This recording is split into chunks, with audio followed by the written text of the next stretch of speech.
Hello, welcome. Today Hello, I'm hello. joined with Ash Maiz. Excited. Gonna go over all the Talmud stuff that I don't know well enough to talk about, and to make sure because there's a lot of talk right now about the Talmud and about the Jewish sources, and I feel like I'm not doing a good enough job explaining some of the background and how it actually works and how you can actually read it. Both because I only like barely understand. I've only been reading it for like 4 months. Uh, and because it's not really my focus right now. So I would like more of a background of like, okay, how does the Talmud work? What's going on inside of it? How to read it? How to understand it? Um, so Ash is here to help with that. That's the plan. That is true. Amen. Jesus Christ is Lord. Amen. So, maybe just to give a background of where I come from on this, I was raised in the Orthodox Jewish community. I started learning Gemara formally in the fourth grade. Um, Informally, people learn a little bit before that. I didn't really.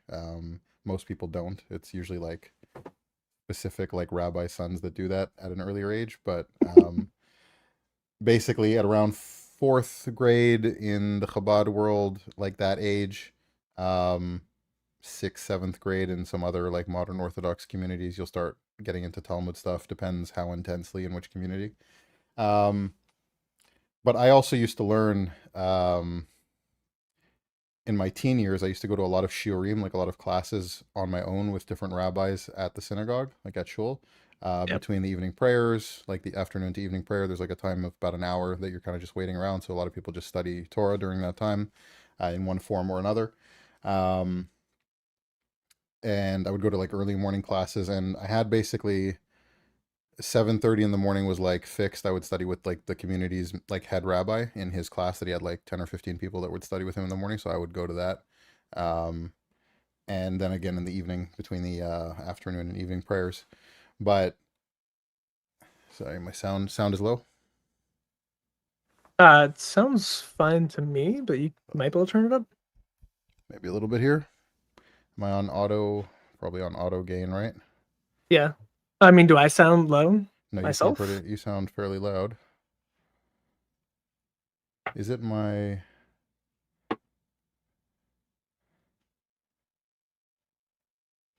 Is that better? You sound a bit louder. Yeah, that should. I think it had default, but I don't know why that would affect. It was the same device, so I don't know. Here, let's turn on my gain circuit in the interface, and then we'll see. Maybe it'll boost something or something or other. But I had an interesting conversation once with the head rabbi of the community, who was actually a fairly well like world known Talmud scholar, um, by the name of David Shochat, who is the head rabbi of our community, and he was the head of the like local, or one of the heads of the local like Vad Rabbanim, like the council of rabbis for the area that's made up of different rabbis from different communities, um, to like do halachic ruling, Jewish law for the area for people, and if there's like court cases, like legal cases that people are agreeing to be tried in a Jewish court of law as opposed to a secular court. Like he would be officiating that essentially. So, pretty well respected individual in the rabbinic world. Um, I asked him once about an incident in the Talmud, and I asked him, "Is this allegorical or literal?" And he said in a very European heavy accent that it was literal. And yeah, he was a judge. He's a dayan. So yeah, so he was like the head judge of the community. Somebody's asking. Um, what's interesting about him saying that it's literal is that his younger brother, Emmanuel Shochet, who is a very well-known like Jewish apologist, who was more of a philosopher and like university educated like apologist, makes reference in a letter that he wrote about. He was basically saying how certain rabbis in the Jewish community will distort Jewish tradition for the sake of polemics when they're involved in Christian interfaith apologetics. And he said, but what's interesting is like this is a thing that goes back in Judaism to the Talmud. He's like, rabbis in the Talmud used to do that to each other all the time. Basically saying like there's so much stuff in the Talmud that's you have no idea, even with proper context, sometimes if they're speaking literally or if they're making something up for the sake of like jest, or if they're being sarcastic with one another. Like there's all these different facets that could be happening in the Talmud. So with that, so it's very interesting because the younger brother, who's like the secular educated like philosopher, very religious. I actually studied with two of the brothers of that family. So the head rabbi, his youngest brother there, I used to learn Shulchan Aruch with every day, which is like Jewish like codified law for like daily practice, basically. Much simpler and laid out than the Talmud. Like very just like, okay, in the morning you do this and this and this. I tell people, like, I joke around. They're like, oh, Ash was never really Jewish. Because he's just pretending he was Jewish to be, to try to get people to become Christian. And I'm like, till this day, when I put on my shoes to go out of the house, I put on the right one first, then I put on the left one, then I tie the left one, and then I tie the right one, because that's what's prescribed in the Shulchan Aruch, and that's what I grew up doing. And it's literally a habit that is so deeply ingrained that I could tell myself I'm not going to do that next time, and I'll forget about it and do it exactly that way the next time.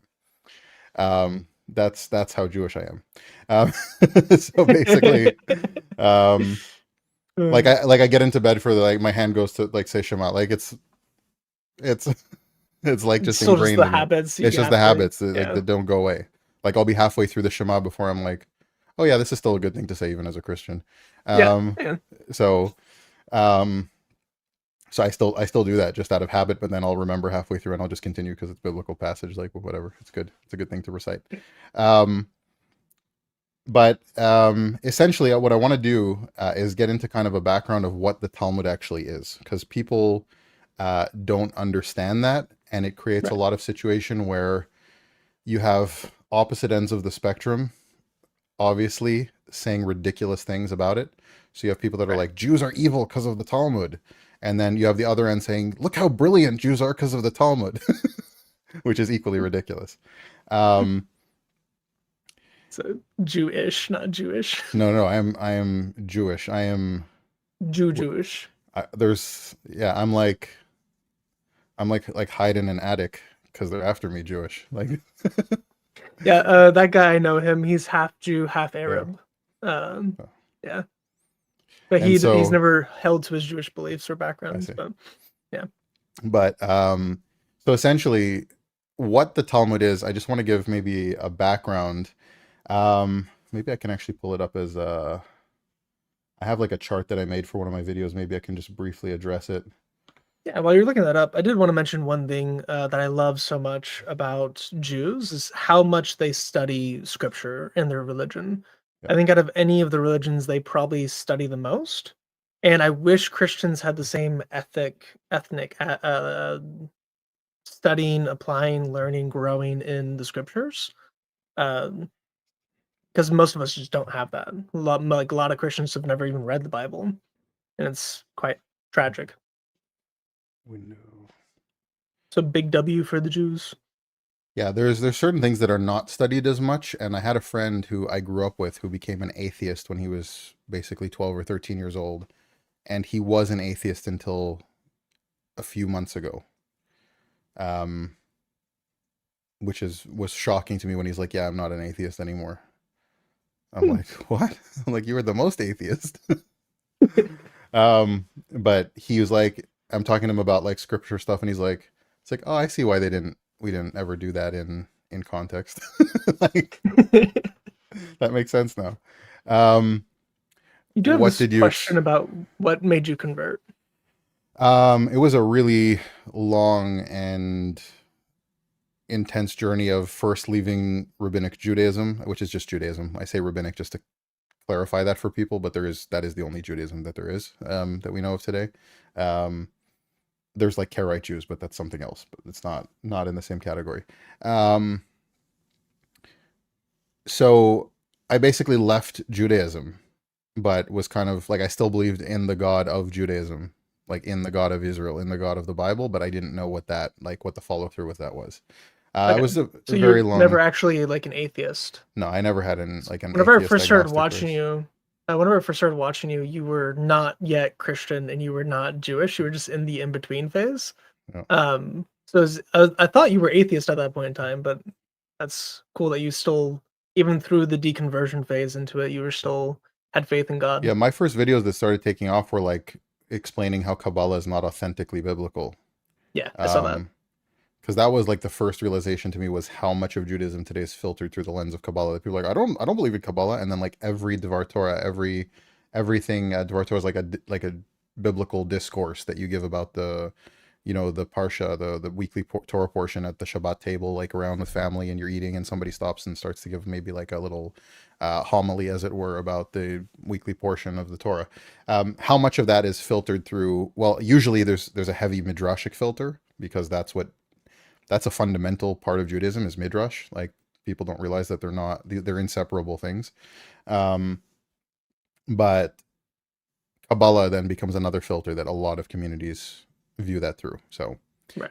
um, Midrash is like the third level of the Pardes hermeneutic scheme for Judaism. so that's like drush, which is, so it's kind of, that's where like it's the same root, but midrash means like extra biblical, like all The of the Talmud commentary. is midrash basically. Right. It's Yeah. extra biblical commentary, and you can have halachic midrash basically. There's obviously more nuance here, but you can have halachic midrash, which is like legal discourse and Yep. exegesis, and then you can have agadic midrash, which is legends and stories and theology and all kinds of stuff like that.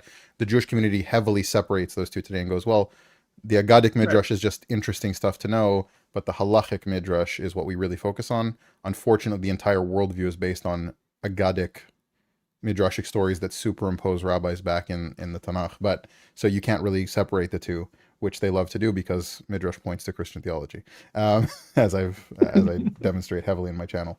But essentially, just getting back to the so just to finish up with that, I basically started investigating Christianity. I read the gospel for the first time. I was very moved by the gospel. I didn't believe yet.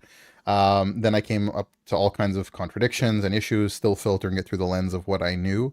And then at some point I interviewed Tuvia Singer, which I'm gonna have to play some of that interview I still have for people one day, just to create a storm.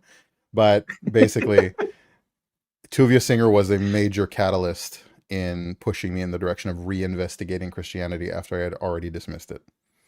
So Interesting. best Christian apologist on the internet, Tuvia Singer. He's so, it's just you can't meet somebody like if I met a Christian who was so disingenuous in the way that they attacked Islam to the degree that Tuvia is about Christianity, I might become a Muslim. Like, that's how Like, extreme of disingenuous he is. Like, you have to right. reinvestigate because of how snake-like he Right. is. You're like, He wait a lies second. so much. It's hard to trust anything that he says, but why does he hate it so much to the point where he feels the need to lie the way he does? It's like evidence for the position. Right.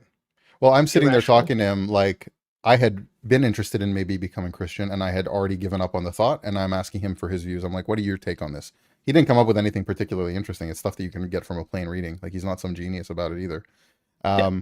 But he starts telling me, I'm like, why? So explain why people become Christian, especially from the Jewish community. He starts going about self-esteem and issues, and they're all drug addicts, or they have this and this background issue in their family, some problem, or they marry a Christian, usually a man marrying a Christian woman, like whatever else it is.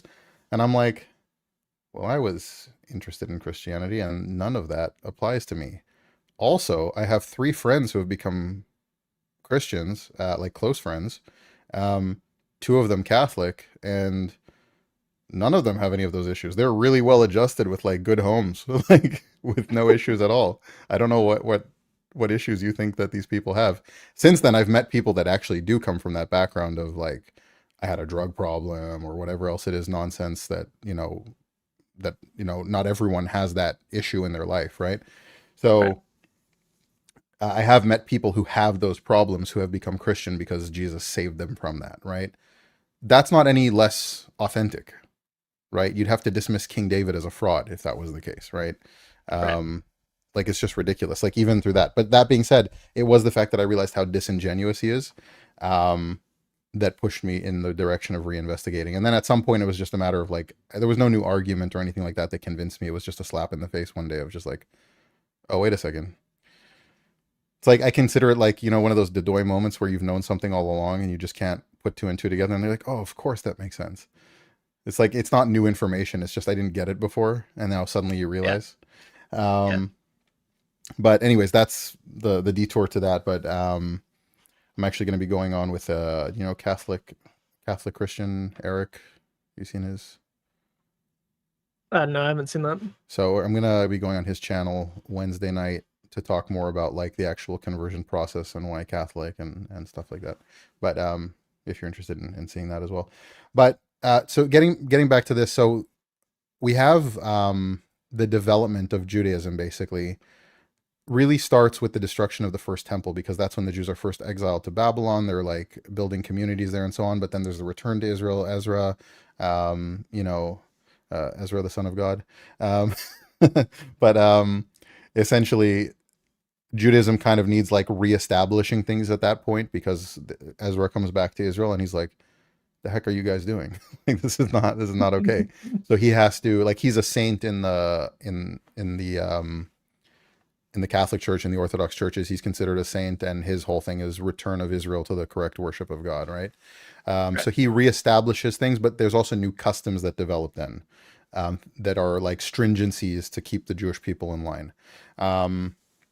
And then there's like the Greek period and so on, but essentially sometime during the Hellenistic period, with the corruption of the Sadducees, which are not yet Sadducees, they're like the Hasmonean dynasty and the priest kings, the first priest kings of Israel that are not supposed to be priest kings. Um, they are really corrupt, and they're doing crazy things in the temple, even though they just had a victory over the Assyrian Greeks, the Seleucid Greeks, and they're like just doing nasty stuff in the temple. And you see this other group emerge called the Pharisees during that time period. They are authentically trying to keep the traditions of Moses, right? They're inventing Right. new stuff along the way, but their original mission was to keep Jews doing Jewish stuff properly, realizing that the temple is corrupt, how to keep the Jewish people keeping the law of Moses, essentially. A very authentic ambition from the get-go, meaning like they really are trying to do the right thing, is what it seems. And then the Sadducees, the priestly class, hate them. You have one of the kings of Israel during the Roman rule, right before like in the first century, it's like 130 BC, something like that. Alexander Jannaeus is like, I think he had, what is it, 20,000 Pharisees, like I don't know if it was stoned to death or crucified, but essentially he just like massacred like almost all the Pharisees at the time, basically. But then and I can never remember this, if it was his wife or his daughter-in-law, who becomes queen of Israel under Roman rule at the time.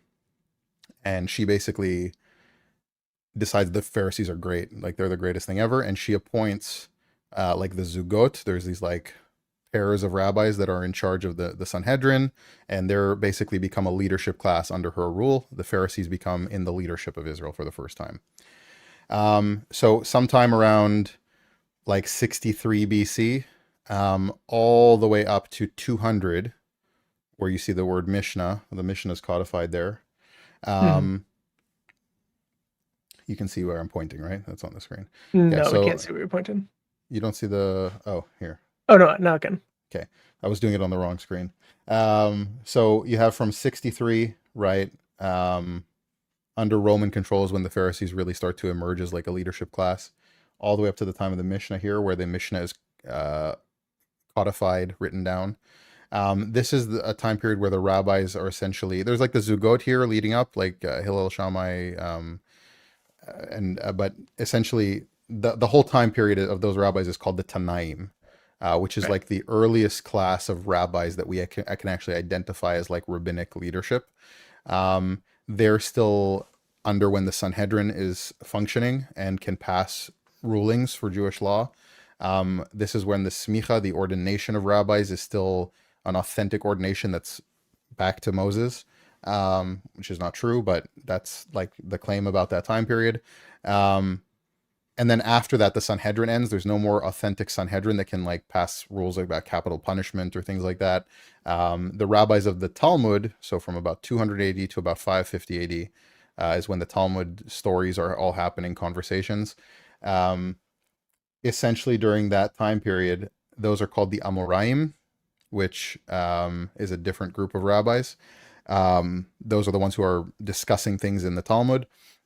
They don't have like the authority that the Tanaim have anymore.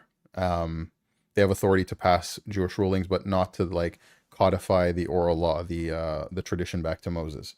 So the claim is, and you see this for the first time in the Mishnah, 200 AD, so some 150 years after Paul is writing his epistles, right, is the first time you see any rabbinic writings. You obviously have traditions going back to about here that are Pharisee traditions, right? The Pharisees are the ones that are establishing the rules about Hanukkah, for example, which is Jewish rulings on something that we don't consider scripture today in the Jewish community. So that's interesting. But like you see those traditions being practiced in the New Testament as well. But some of them may in fact go back to much earlier. They may go back to the time of Moses, some of them probably not, very unlikely. But essentially the Pharisees are carrying that tradition through, and then for the first time writing down the traditions of the oral Torah in the Mishnah. Now, the rabbi who compiles the Mishnah, Yehuda Hanasi, Judah the Prince, there's some interesting things that go on there. Because one, people are obviously saying, and people are going to say for millennia afterwards, well, where was your oral Torah before this? And he says, well, it was an oral tradition. Well, why did you write it down then? Well, why didn't you write it down all that time? Well, we're not allowed to write it down because, and get this, just like the Greek-speaking Gentiles would steal the written Torah, they would also steal the traditions and translate them into Greek. So we need to have the traditions kept in a oral manner so that the Greek-speaking Gentiles can't steal it and God knows who the true Israel is. It's a self-incriminating claim, essentially, that says we are doing this purely in response to Christianity.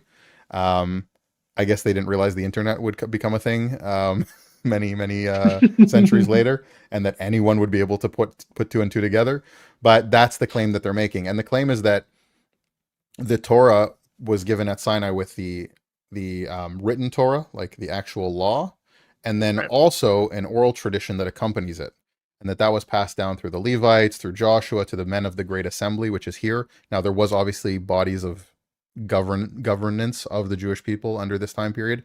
There's no Great Assembly. It doesn't exist. They never solidified a canon of Jewish scripture. It didn't happen. It's just anachronistic claims that take place in the Mishnah. In fact, some of the claims about what the Great Assembly did, like canonizing the Jewish scripture, like list, they're still debating that in 550 AD. So it can't possibly be true. You also have a lot of stories with like the sages interacting with David and Solomon and like how those things happen. And so a lot of stories in the Gemara, you have like when David killed Goliath, he's then running from Goliath's brother who's trying to kill him, and he hides in the yeshiva of Shem and Aver and studies like Jewish rabbinic law for 7 years or whatever it is. Moses climbed up on Sinai and saw God tying crowns on the letters, which was different letters then, but whatever. And God tells Moses, like, these are to symbolize all the extra like rulings that are going to come from this great sage, Rabbi Akiva. And Moses is like confused and has to go study in yeshiva in the future. He's teleported to the future to like study in Rabbi Akiva's academy. So there's all these stories that superimpose rabbinic ideas back into the rabbinic stories back into the scriptures. So essentially, the oral Torah is the traditions that are supposedly going back to Moses. These are codified in the time of the Mishnah, and they're written down. This is like the Constitution, essentially. Now, it's not a one-to-one because the Torah is kind of like the Constitution, but the Mishnah is basically also its own Constitution. These are definitive kind of rulings on general ideas about what the oral law is. There's not definitive practical applications to most things, but it's like these are the fundamentals of what we have to be discussing. So like there's ritual slaughter. There's going to be rules about what kind of implements you can use to slaughter. And then that gets discussed further on in the timeline through the time of the Talmud, all the way up until even 16th, 17th century, discussing rulings on that.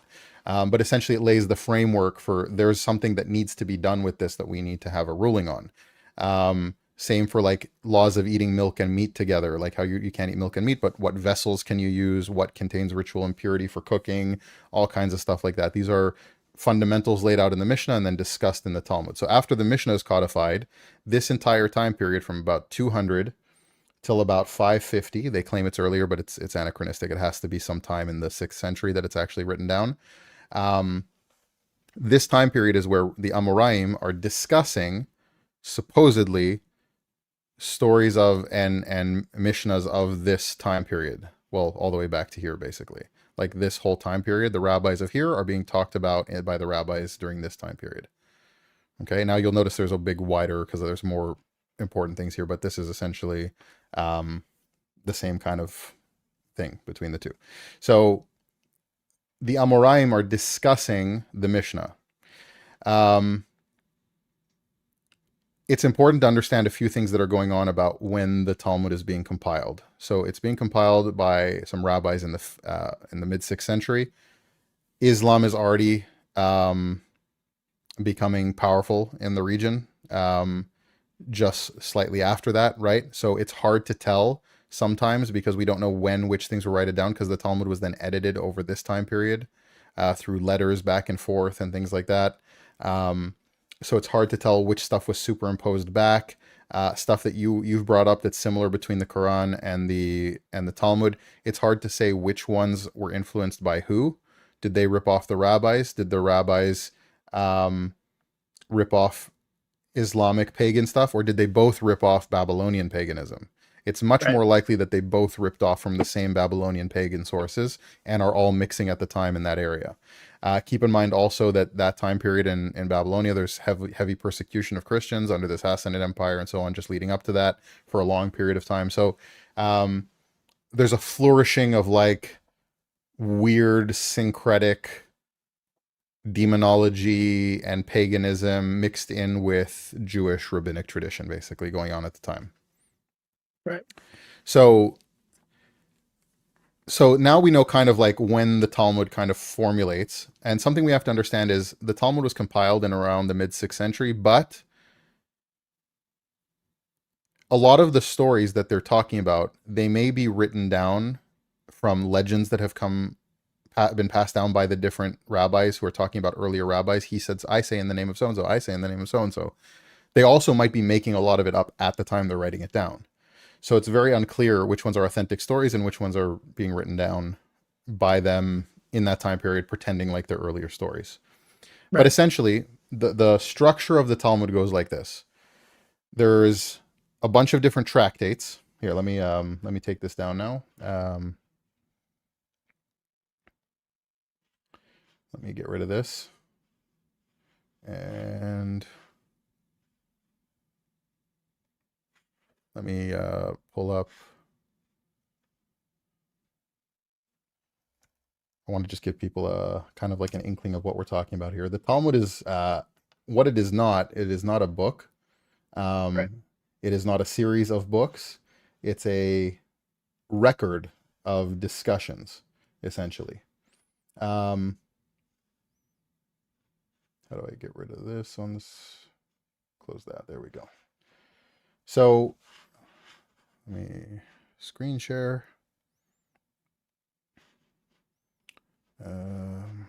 Chrome tab. This one. There we go. All right.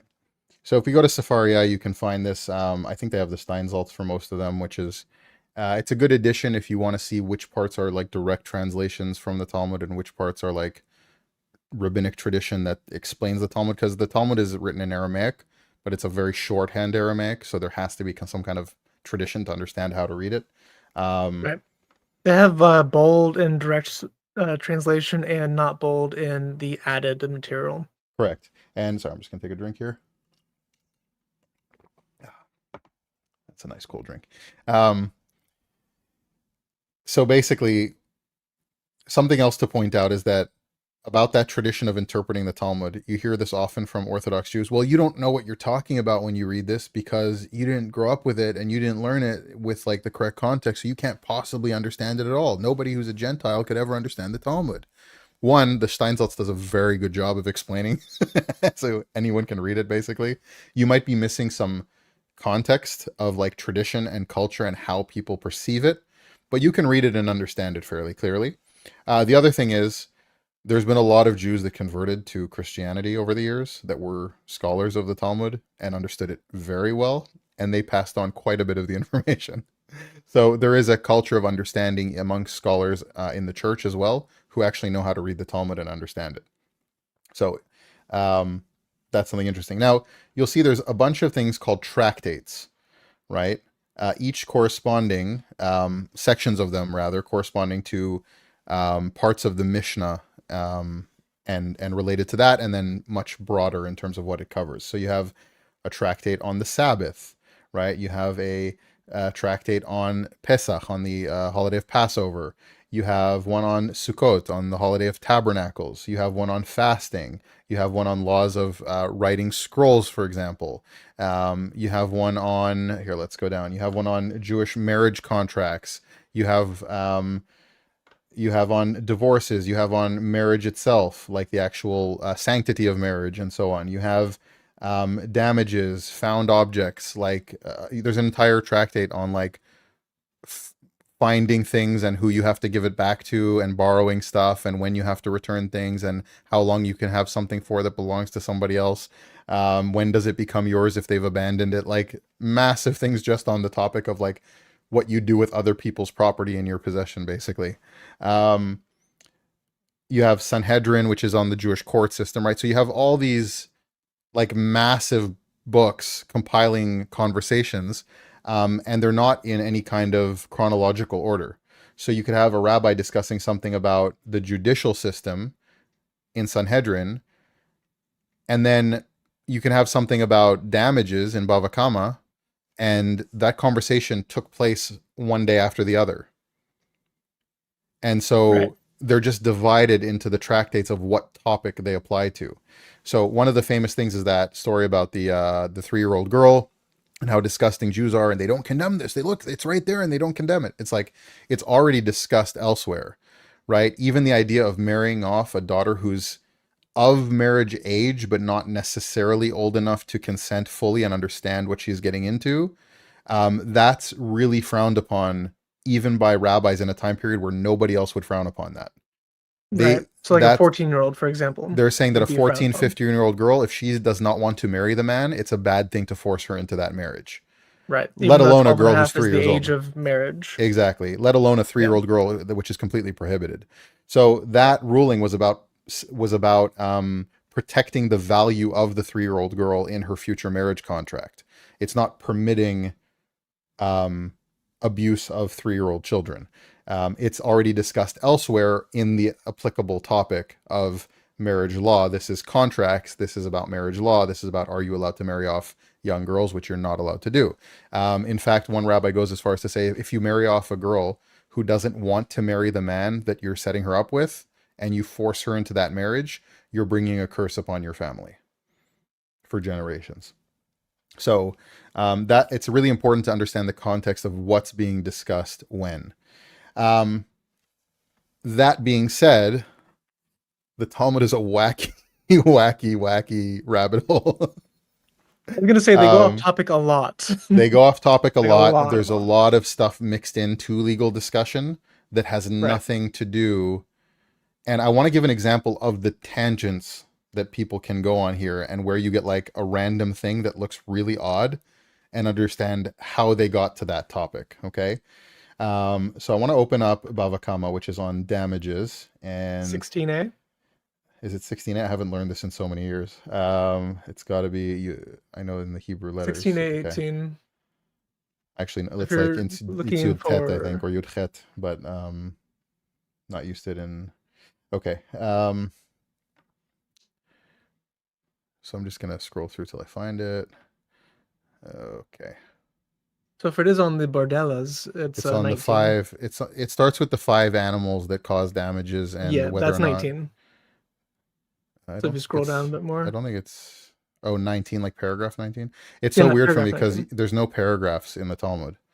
Yeah, it's very nice. You just for have to find quoting it. things on Sephora. It is, but you have to find Yeah. it on the page. So this entire sugya, a sugya is like a portion of the Talmud that's discussing a specific topic, and then there can be sub topics being discussed in there.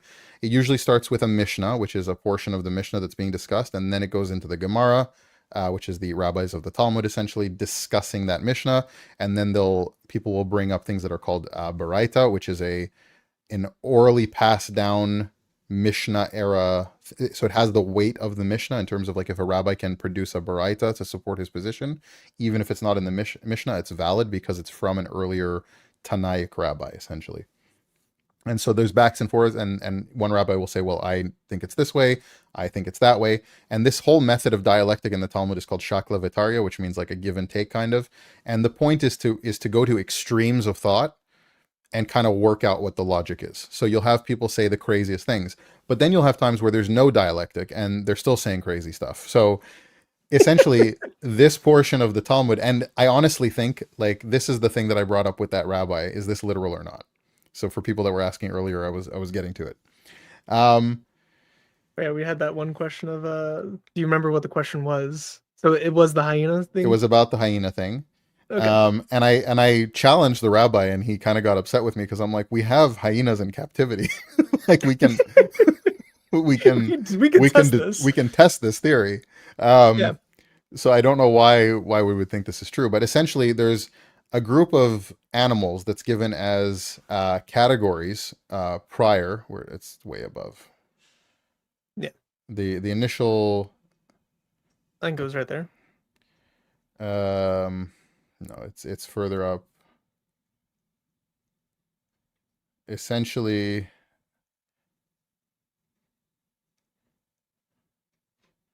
there's the initial animals that are always violent. I could start from there, but I want to go to like where the Mishnah actually starts because I want people to understand the like how it begins, where the rabbit hole starts. Okay. If you click the X to the right, it'll drop that, so it'll get more space to read. It's nice. It talks about the 5 animals. Okay, here we go. So this is essentially the start of a topic concerning which animals are forewarned, right? They're basically, you understand that these animals will cause damages in some capacity, and you're liable for that if they cause damages to somebody else if you own one of these animals, because you ought to know that this is gonna create a problem. Those animals being a wolf, a lion, a bear, a leopard, and a bardalus. And then somebody adds also a snake. So this is where the topic starts, okay? What is the discussion around whether or not these animals are considered problematic to the point that you have to pay damages, when you have to pay damages, and so on. So then it goes through a whole discussion on it. Okay, what happened with the animals when they caused damage? Was it a domesticated animal, not a domesticated animal? Which is building on the Bible. It's building on the Torah law on it. Right. Like, did an ox do this kind of damage to somebody's property? Right. Is it the normal way in which an ox damages things? Like if it ate somebody's grass versus if it gored somebody, right? So those are different categories. Like you should know that if you leave your ox near somebody's stuff, it's going to eat the grass, but you shouldn't assume that your ox is going to gore somebody. So there's different categories of when you pay full damages, when you pay partial damages. Let me see where we get. This comment made me laugh. For why would people own that? And I was thinking of like Tiger King, and my dad had a pet wolf as a kid, but he taught how to catch frisbee. So people still do it. Wow. I don't know. So this is where the insanity begins, basically. So the Mishnah teaches that the wolf and the lion, and then you'll notice in the bold, it only says parts of the thing because it's already understood that you know the first part of the sugya that is discussing all the animals. So it just says the wolf and the lion. V'chulu means and further. And then the Gemara asks, or some rabbi in the Gemara asks of that time period, and Amora asks, "My bardilas, what is a bardilas?" And Rabbi Yehuda says, "It's a nifraza." And somebody else goes, "Well, what the hell's a nifraza?" And Rabbi Yosef says, "It's an apa." So these are the different words that they're saying, like, "Oh, I know what that is. It's a that," because these rabbis probably never saw a hyena in their lives to know what it was. And bardalas means something else in modern Hebrew. So if anyone goes and looks it up, it's the name for a different type of cat, basically, like a desert cat, basically.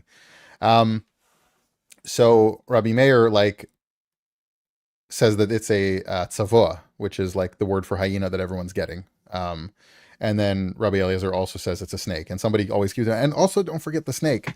So there's like a lot of stuff like that in the Talmud, like don't forget the snake, and you'll see how this comes up really, really funny in this whole At the end of it, discussion yeah. at the end of it, because they keep bringing up the snake, and then Yeah. so basically the entire story is made up of sarcastic polemics between rabbis, which ends in a point that one rabbi was basically probably trying to make from the beginning and concocted like half of the story to go along with it. So it's unclear how much of it is sarcasm and how much of it is just made up after the fact to make the point that the last rabbi was trying to make. So they go, well, this is not a difficult question to ask. Lo kasha, this is not difficult to understand. Here, it's a tzavoa zachar, which is a male tzavoa, and here we're talking about a nikeva, which is a female tzavoa. And then you're probably thinking, and so did one of these rabbis, well, what the hell's the difference? So somebody obviously asked this question basically, and then it was clarified. Well, so after 7 years, nase atalef, which is like, I guess depending on modern Hebrew usage, whatever, it's a type of bat basically. So they're saying that the difference is that a male hyena, unlike a female hyena, after 7 years turns into a bat. After 7 years turns into a different type of bat called an arpad, which is basically like arpad, I think is the modern usage for like a vampire in modern Hebrew. So it's Yeah, like a vampire like a bat. blood-sucking bat basically. I don't know why they did it as like omnivorous or herbivorous, but it's like a blood-consuming bat basically. Right. I'm pretty sure that's a mistranslation, but it could be multiple like variations of it. Although vampire bats, I think, do only eat fruit. Ironically, I thought they suck blood from like farm animals too. I don't actually think they do. I Hold on, remember my hold on. National Geographic videos when I was a kid. Come on, don't ruin it for me. Arpad la'achar sheva shanim na'aseh kimosh, which is like a kind of a thorn, basically. Kimosh la'achar sheva shanim na'aseh choach. After 7 years, a kimosh becomes a choach, which is like a different type of thorn or plant. And then a choach, after 7 years, turns into a shade, which means a demon. So, as one could obviously have ascertained, you have to judge damages between a male and female hyena differently, because male hyenas turn into bats after 7 years, and after 7 more years turns into other kind of bats, and then 7 years later turns into a thorn, and then after another 7 years turns into a different kind of thorn or thorny plant, and then 7 years later will obviously turn into a demon. Like that's just, everyone Right, knows that about hyenas, as right? one does. Yes. Now, Also, yes, they do drink blood. I was wrong. well, there you go, admonished. National Geographic. There you Yeah. go. Yeah, gotta whip Um, myself. so this is the whole kind of discussion about what the difference is here, why there was a different word, because they're trying to parse why these different rabbis. What's likely is one rabbi was addressing another one sarcastically, and then when the Talmud wrote it down, they're like, "Oh, this was a serious discussion we have to address," and so they go into like a whole thing about it that's probably based in some kind of modern science of the time in Babylonia about transformation of animals. But here's where it gets really interesting. One rabbi then finishes up with, "This is just like the spine of a man that after 7 years turns into a snake, after 7 years after being dead, basically. So in the grave, if you, and then because he didn't bow properly at the Modim prayer." Here, let me pull it down here. So essentially, one of the last blessings of the Amidah prayer is Modim, where you thank God. It's a prayer of thanks. And you're supposed to bow fully from the waist. So not a full prostration, but a full bow from the waist when you say the words, "We thank you," and so on, right? So the last rabbi is like, and so this 7-year cycle is reminiscent of somebody who does not bow properly in the Modim prayer, and his spine will turn into a snake after 7 years. I actually grew up, well, when I was learning this one in like my early teens. I learned this when I was like 11 years old for the first time. they said it was 7 years after you die. I think was like there was one rabbi's like maybe a pirush, like a commentary on the Talmud that says that, but it's not in the text itself. Sometimes it's hard to remember when you learn something as a commentary and when it's actually in the text, because they kind of just blend everything together. But essentially, after 7 years of not after having not bowed properly at this prayer, your spine will turn into a snake. So this is kind of the point of the whole discussion. So it starts with damages of animals, then gets into a whole side topic about what these animals turn into. But at the end, you realize that the point that somebody was making is if you don't follow this rabbinic ruling properly of bowing at this point in the prayer, your spine's going to turn into a snake. And that's the actual point that's being made. Like, because this is very final, right? Yeah. And then Rabbi Eliezer is also a snake. It's just like everyone's discussing, and Rabbi's like, "Don't forget the snake." And it's like every time that they bring up the animals, he just does it every time, basically. So let me stop sharing here for a sec. There's a lot of facets. It's the actual attempt of rabbis who think that they're supposed to be doing this, actually trying to come to conclusions about what the Torah teaches. And they'll get into discussions about when you can slaughter an animal, how you can slaughter an animal, with what kind of knife. Can it be made of flint? Can it not be made of flint? As time goes on, well, we have the technology to make sharper and sharper steel implements. So you have to use a steel implement. It has to be sharpened. It can't have any notches in it. It can't cause the animal to suffer more, so on and so forth, until you get to like rabbis today who are doing shechita, which is ritual slaughter of animals for kosher, basically, have you have somebody in the like the place where they're butchering the animals will be the one who's actually doing the slaughter of the animal, and he has his set of knives that like he has to check and do everything. But they'll also have somebody called a bodek sakinim, like somebody who will then secondarily check his knife by running their nail along the edge to make sure that there's no what would you call it? No grooves or anything, like no micro serration. So you have like rabbis today are doing like some of these shochtim, like these rabbis who do slaughter of animals, for the sake of kosher law, they'll be like sharpening their knives on like 30,000 grit, like Japanese whetstones that they had like custom imported, like a katana, basically. Yeah, it's insane. I actually have a funny story. The father of actually, it's funny because it's the friend who was an atheist for 13. Anyways, I'm not going to get into that now because it's like, it's going to, if anyone's watching, it's going to, cause alarm bells. But basically, that guy immigrated from the Soviet Union to the United States, and then to Canada. And he attempted to cross the border with his set of like kosher, like slaughter knives, which are like these massive, like ridiculously sharp knives. And they had no idea what it was. And he could have just explained it, but he had really broken English. And he's there with other people that only speak Russian and Yiddish, trying to like discern what they're being asked. And they're like, oh, tell him that you're like a shochet. Like, just explain that to him. Because they're obviously like, they realize that they're like creeped out by the knives. And what he said was, I'm a Jewish killer. Which made the whole affair take a lot longer than it had to. But basically, that's laws of ritual slaughter are super intense, and there's a lot of training involved. Like you have to, you have to check the lungs of the animals to make sure there's no blemishes, and so like it gets into intense things. Like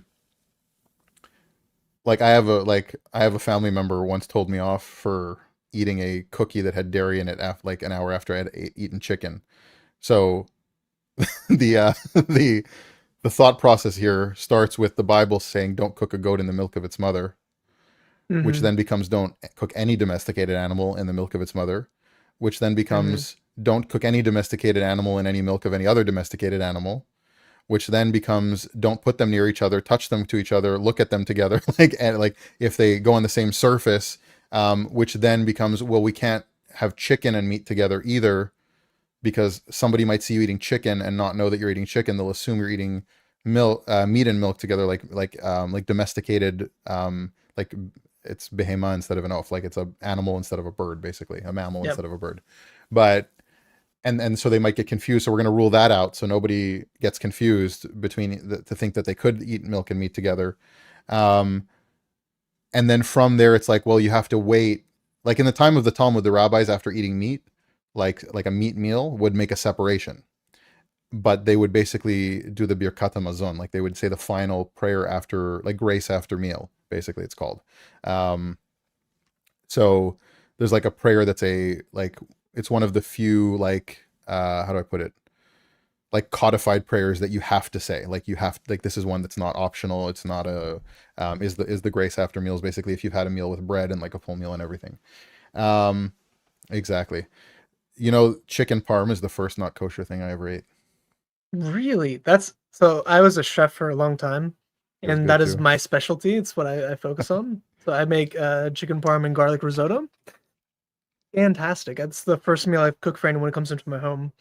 I was gonna Yeah. ask, so I know that they do expand the dairy to not just be milk, but to be like cheese in general, like any dairy product. So you can't have because meat on cheese is one of the greatest things you can eat, in my opinion. Yeah. So Steak with butter. yeah, Yep. that's crazy. Although I'm partial to bacon myself. Um, um, but essentially, it gets even wackier than that because comes the Rabbi Yosef Karo, who codifies the Shulchan Aruch, which was one of the main texts used today by Jews to codify, to like discern modern practices, daily practices for Jewish law. Um, and he goes, well, in his like an early edition of writing it, well, you shouldn't eat fish and milk together either, but not for any kosher related reason. Like he's talking about meat and milk laws. And he says you Mhm. shouldn't eat fish and milk together either, but not because of anything kosher, but because it's dangerous. There's a sakana involved. So something that's known to be dangerous is basically like you're not supposed to do that. Like it's outlawed basically. Right, And when I say dangerous, I don't mean like adrenaline rush dangerous. I mean like something that's known to be like a hazardous thing that could kill you, basically. right. Um, Isn't in the Babylonian text like it's usually applied because demons are gonna do something to you if you do it? with fish and milk, Or just like any of that category of like yeah, so if there are you things like that, do even versus odd things, right? if you do even Like things, it's gonna be dangerous to like you because it'll like don't release wipe the with demon's certain, ability to do stuff. yeah, Yeah, don't wipe like while you're sitting down still in the latrine because right. The like there's the all kinds of toilet stuff about gym. toilets. Yeah. Like there's bathroom demons Hmm. in the Talmud. Right. Um, so what's interesting is he makes this ruling that you can't have fish and milk together either because mishum sakana, like it's a dangerous thing. He then corrects himself, and it's like a correction that you can see in the Shulchan Aruch, basically. Um, well, it's not. I didn't mean that. It's actually don't have fish and meat together because that's what's dangerous. So that's like the final word that he had on that. And Jews today, across all spectrums of Jewish culture, Sephardi, Ashkenazi, will not eat fish and meat on the same plates. Like at the Shabbat meal, they'll serve fish and then they'll remove the fish stuff and then serve meat. Um, what's interesting is there are small pockets of Jews that won't eat fish and milk together either, because Yosef Karo wrote it in the Shulchan Aruch. It must have been under divine inspiration, and we should still listen to it. There's something to it. Like there's something we should still keep. Yeah. So Which gets that's into a question yeah. that I know a lot of people have is do what do Jews actually think about the Talmud? Do they treat it as scripture? Or do they just like live it out as if it was scripture? So there's no monolithic view, and like there are people that think that because they heard that the oral Torah is given at Sinai, they think Right. that the Gemara's discussions were taught to Moses, which is not the view in Jewish Orthodoxy. But there are some like people in the ultra Orthodox world that really believe that, like prominent rabbis who will say that like even the discussions, because Moses obviously was teleported to the future and saw Right. Rabbi Akiva's academy. Now those people tend to have parents who are cousins, but Isn't and I don't mean could that that. also come I'm not just referencing Andrew Wilson. I mean that literally. If you go to Mea Sharim in Jerusalem, like a neighborhood of Jerusalem, there's a lot of. It's funny because it's like the lowest IQ place in Israel, and it happens to have a lot of cousin marriage. So there's that. interesting. Yeah. Not necessarily not cousins like first cousins, but there's a lot of like close from the Closeness. same Yeah. communities and over generations. So because first cousins is not something that's condoned by Right. Jewish law, really. Like Ashkenazi Jewish culture would be really against that. Sephardic culture from certain areas would not have as much of an issue with it when they come from Islamic countries. Yeah. For the So Sinai belief, uh, I know I've read in the Talmud that or in the Midrash, there's this idea that every Talmud teacher was also shown to Moses whenever the Torah was given to him. So like the Torah was given to him, right. and the list of every Torah teacher, like all the sages, was also given to him at that time. Right, Is so that it's where they're generally getting accepted that as idea allegory. from? So all these legends, they're like, you can believe it or not believe it. It's allegory, Okay. like it's stories. Because if you had to take those literally, you'd also have to take literally that Satan was terrified of the Messiah when he saw the light from coming from Right. him under God's throne prior to the Right. creation of the world. Well, that's a little bit problematic for Jews to take literally today.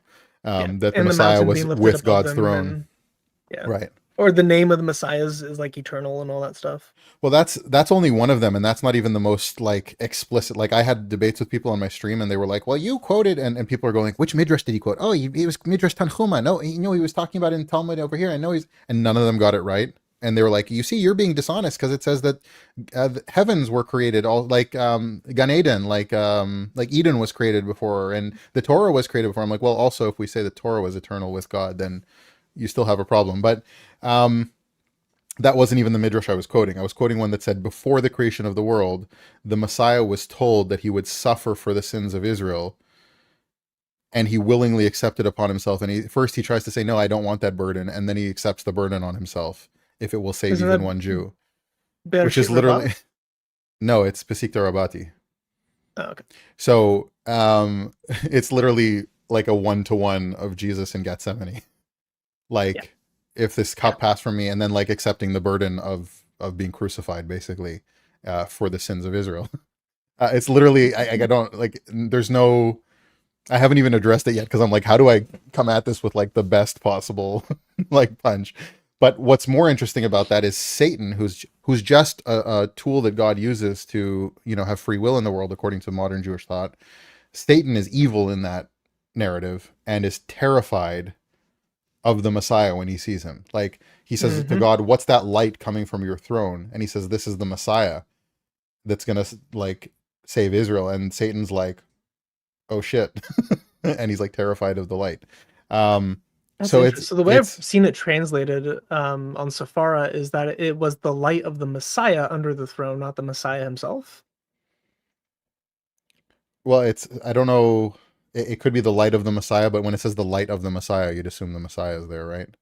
But even That's if it's fair. not, like I'm not saying that Christians should base their theology on midrashic literature. Right, right. That's what people Yeah, don't get with this. It's just paralleling. It's just a right, parallel that shows that Christian thought aligns with early Jewish thought before right, Sadia Gaon, before Maimonides come onto the scene. So you have right, Sadia Gaon as like the first major Jewish philosopher who's like with secular philosophy, but he's heavily influenced by Aristotelian philosophy and Islam, the emerging Islam of the time. Maimonides more so as a court physician to the Sultan. Like these are the guys that changed Judaism and Jewish theology. And it's completely different than before. Maimonides is going, you're never allowed to say anything about God in anthropomorphic language that isn't explicit in the Torah. And right. yet all of Midrash does that. You have Abraham holding hands with God, walking through the destroyed temple, asking him, "Where are my children?" And God telling him, "Well, your children," which aligns with, he basically says that your circumcision is not worth anything for the covenant anymore.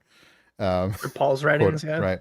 yeah. Um, You also have God so putting on phylacteries and like praying and all that exactly. stuff, and yeah, So that it's like, so there's that side of it. That's like what you see happening during the time of the Talmud, basically from the Mishnah through the Talmud up until like the 8th, 9th century, even into like Midrash Tehillim, which could be as late as like 13th century.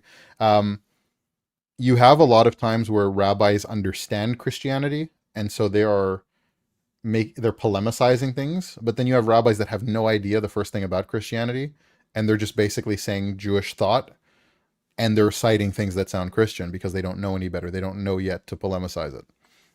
right, So as time goes on, the Jewish community starts to understand Christianity better, and like where their thought is validating Christianity, and they separate from that. Because the rabbis, if you look at the New Testament, right, the the rabbis of the time did not believe. The rabbis of the time believed that there was going to be a coming messianic figure who was divine. hmm They just rejected Jesus as that figure. So it's not like the theology was different between them. It's just who fulfilled it that was the problem.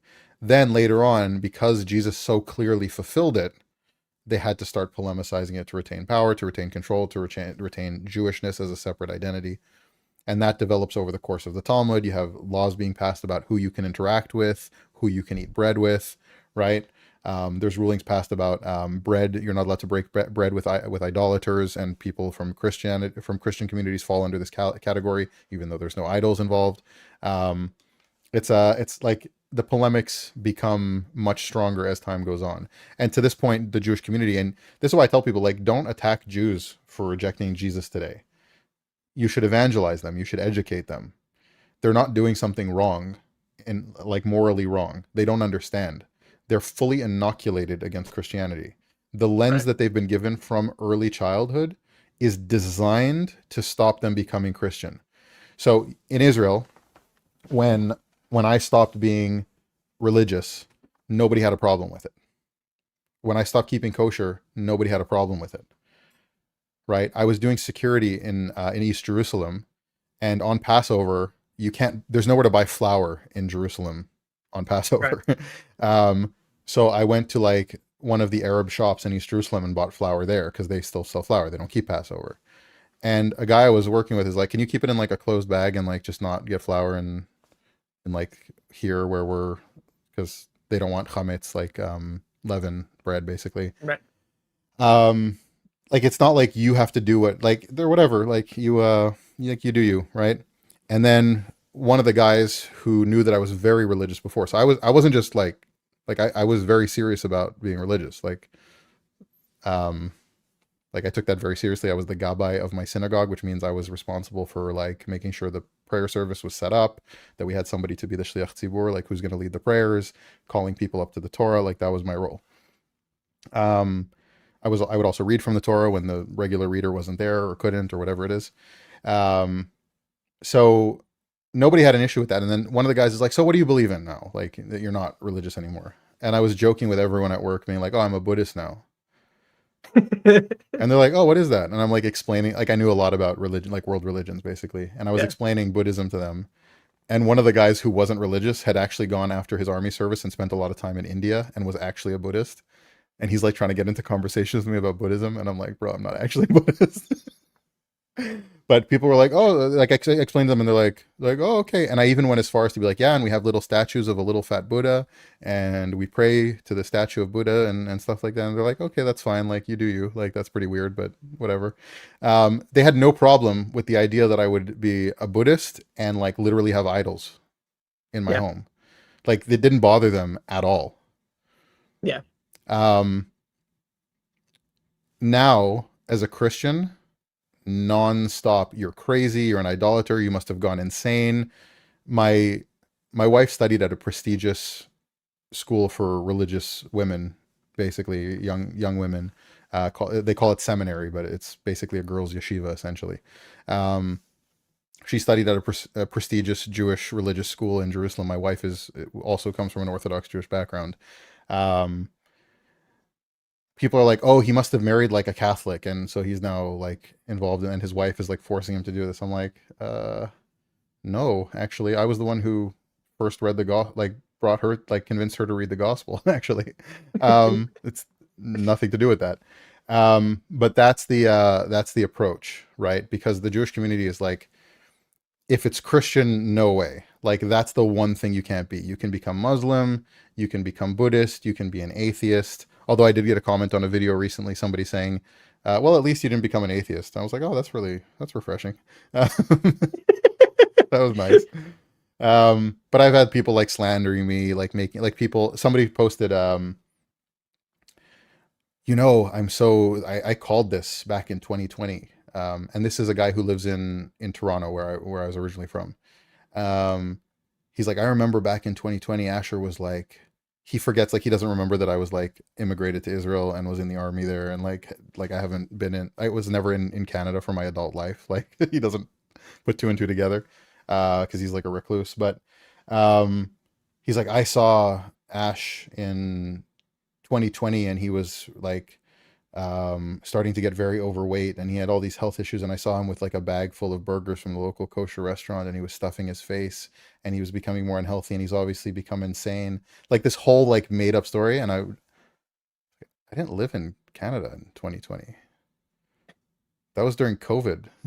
Also, like I couldn't have even been traveling there. Like Oh yeah. I hadn't been to Canada since like 2018 for a visit for like a couple days. Like I left Canada in 2015. It's like this the lengths people will go um to slander a Jew who becomes Christian specifically is insane. I had one person whenever I first And mentioned not you everyone. on It's like people stream. that get like scared, like their identity's challenged. Like those ones. Like people who are Right. stable don't care. Yeah. Whenever I made the video on is Isaiah 53 about the Messiah or not, I had one Jew bring up, oh well, you shouldn't trust Ash on anything because he was never actually a Jew. I knew him in Brooklyn growing up, and he was never a Jew. In Brooklyn. Never lived in So, Brooklyn. I'm from yeah, Canada. yeah. That's People just crazy. make stuff up. Yeah. That's insane. That's nuts. It's like, wow. Well, I mean, here, let's do something that I usually don't do, but let's because we got into the topic. Um, how am I going to do this? Okay, let's see. I'm going to have to find one that I can show. With you and like a Canadian flag in the background, eating, drinking No, maple syrup and I'll do you one better. I'll poutine. do. Let's see if I can do this on here. I don't want to show anything sensitive because other people could have their. Should be fine. Why is my keyboard not working? Because it hates you. It's the Jews. The Yehudis. The Yahud. Why? Why is it not working? Never trust wireless keyboards. Yeah, we'll just do it here. Well, my other keyboard isn't working either. Have you It's ever the experienced this before? I was about to say it's the gin, and my It's mod the said it's the gin. gin at the same time. It's the gin. It's the Seriously, what the gin. heck, man? The toilet demons, they're getting to you.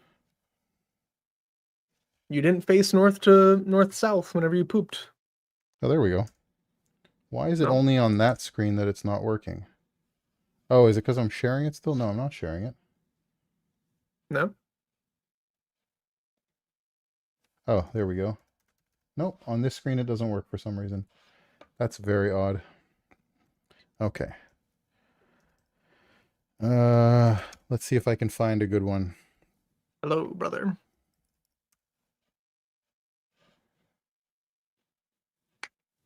I want to pull up some photos. I just want to make sure I don't show photos of like my kids and stuff.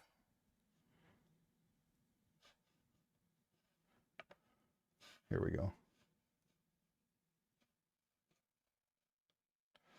Let's do it like this.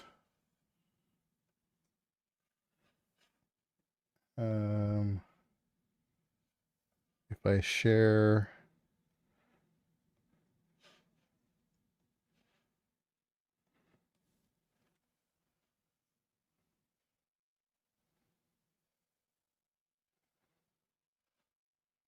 you recognize Oh yeah, that that was guy? one of them.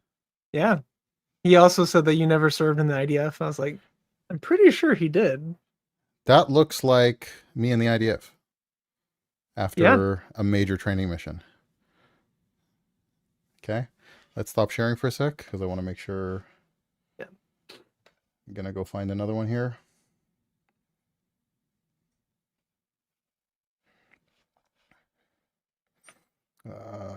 Let's go.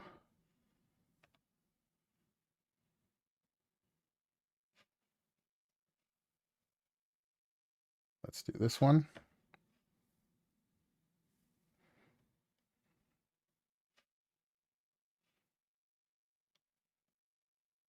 This is It's me always at amazing to this is me. me at a wedding in Jerusalem with Alex Clare, who is a Hasidic Jew and a famous singer. Nice. Yeah. Let's do. Oh,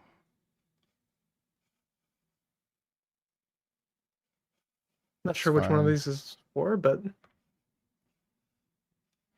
That's for you probably. Um, there's one that's.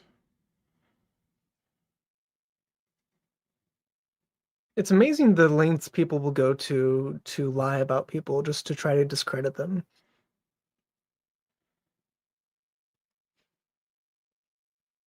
Let's do this one. There's one of me at my synagogue when I was younger, like doing the shofar blowing in the weeks preceding Rosh Hashanah. Like you blow the shofar every day until the Mhm. last, because you got to trick Satan. So on the day before, the day before, you stop doing it right before the high holidays start. You think I'm kidding? Satan can't count. No, I know, I know what you're talking about. Yeah. Uh, you also have to sweep all the That's bread me at the dust out of your. wall. 7,000 shekel. That's me. That's me at the wall. On my weekend off base when I was in the army. I was a paratrooper, by the way. That's the red beret there with the jump wings. Oh, nice. Yeah. I grew up on a military base here in America. It was the 101st Airborne, so we were also paratrooper specialist. So Oh, nice. I rappelled off the helicopter before during My the training. battalion did a joint training exercise with the something airborne. That wasn't the 82nd. It was another one, like one of the ones that's like not as cool. 101st and the 82nd are the big There's ones. like another airborne battalion that's like paratrooper battalion, not air assault, and they came to do a training mission with us. Mm. Um, this is one that was taken by somebody else while I'm here. Let me. There you go. Lighting the Hanukkah menorah before leaving to work. And look, there's a Talmud on the table. This is back in And your gun 2000. and This is back in yarmulke. 2000. Gun and yarmulke. Look, gun, tzitzit, yarmulke. And there's a Talmud on the desk. These are obviously fabricated. These are Each obviously one was fabricated. 7,000. I have the timestamps. Like this is 2017. Like it's not like I just made an AI photo of myself now. Like Shalom. Like there's proof for everything. I don't know why people. I don't know why people like it. Like it's such an obvious lie. Like why bother? Like the two people that are going to hear you and think that, and like I'm discredited now. So something for anyone that ends up watching this who's not a fan. Let's put it that way.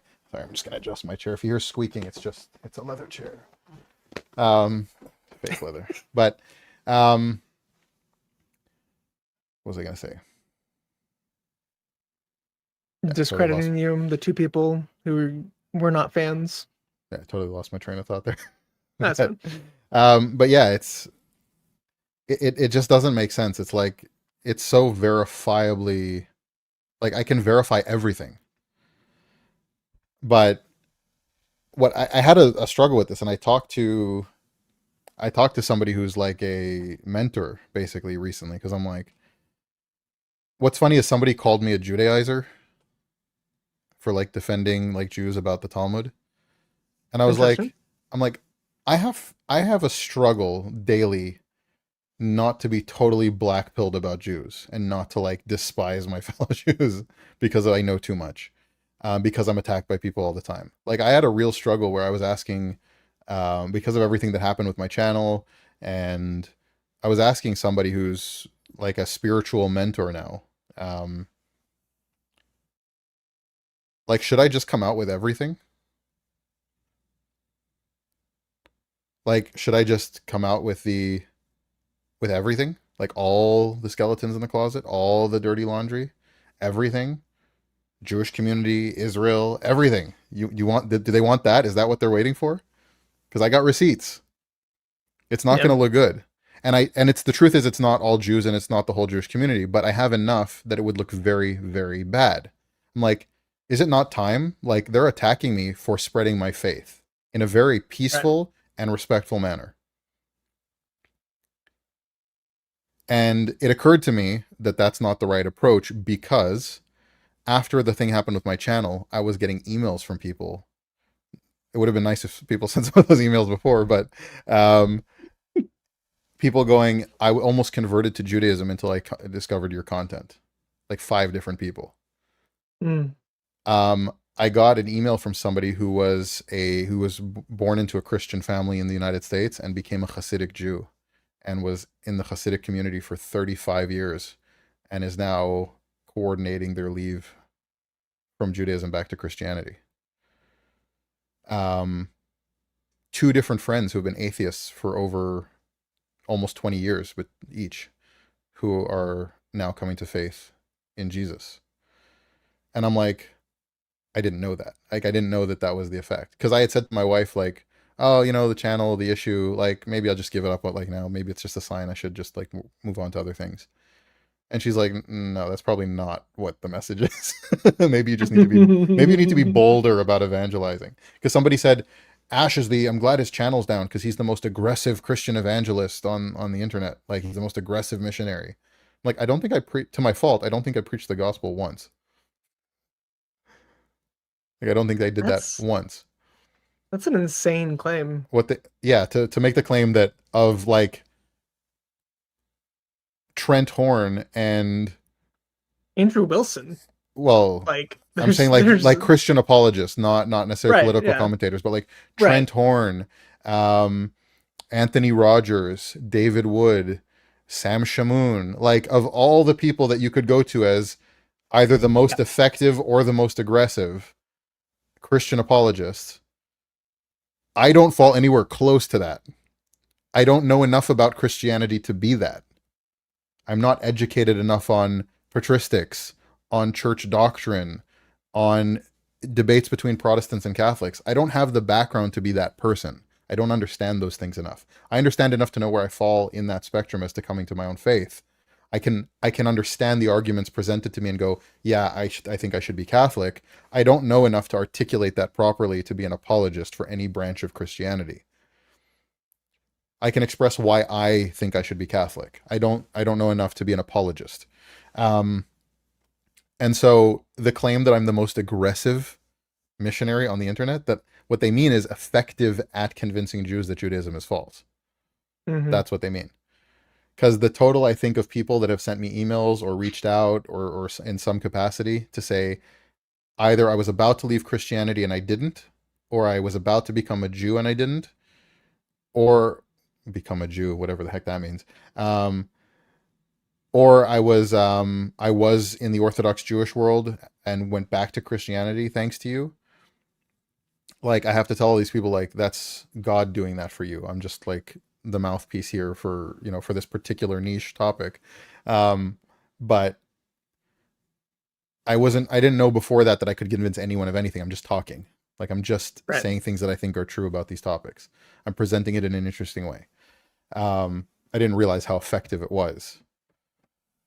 And Just the earnestness of it helps yeah, significantly. Yeah. The truth will remain true no matter how it's presented or how it's attacked. But if you can present it in a way that you're actually just conversing with someone, you're talking to a person, yeah, that has a way different heart effect than it would because people are very easily to get into cognitive dissonance. Like whenever you tell someone that they're wrong or their beliefs are wrong, they have the same psychological effect, like the same physiological effect as getting punched in the face.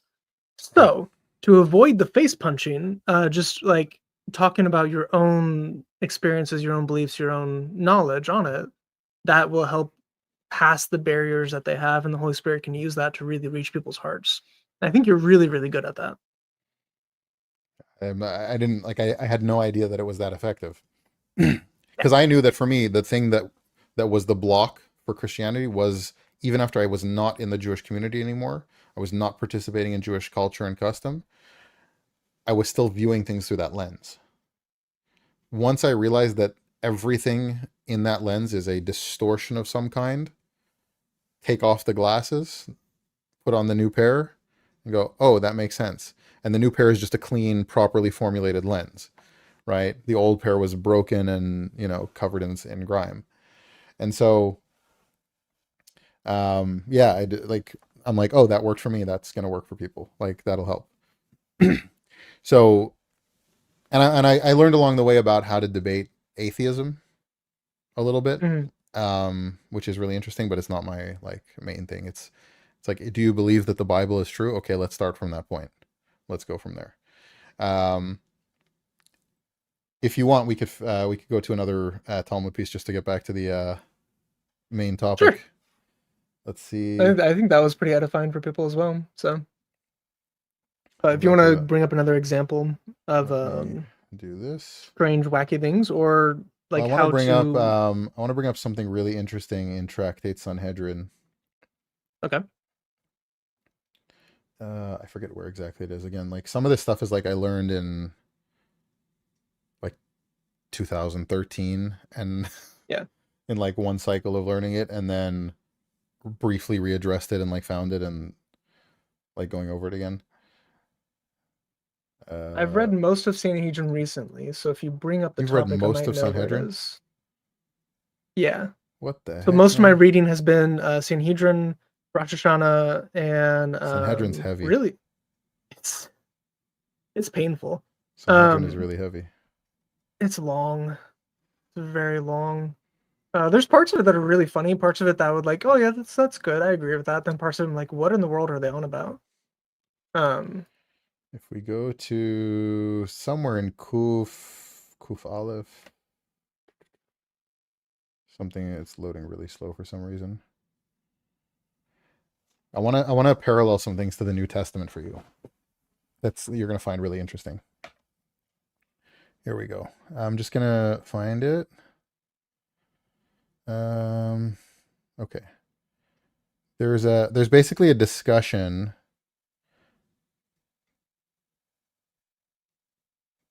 where one rabbi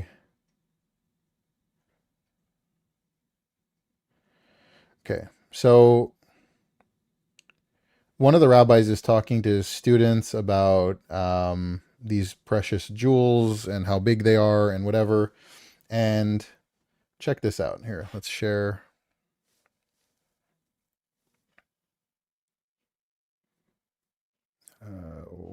Chrome tab.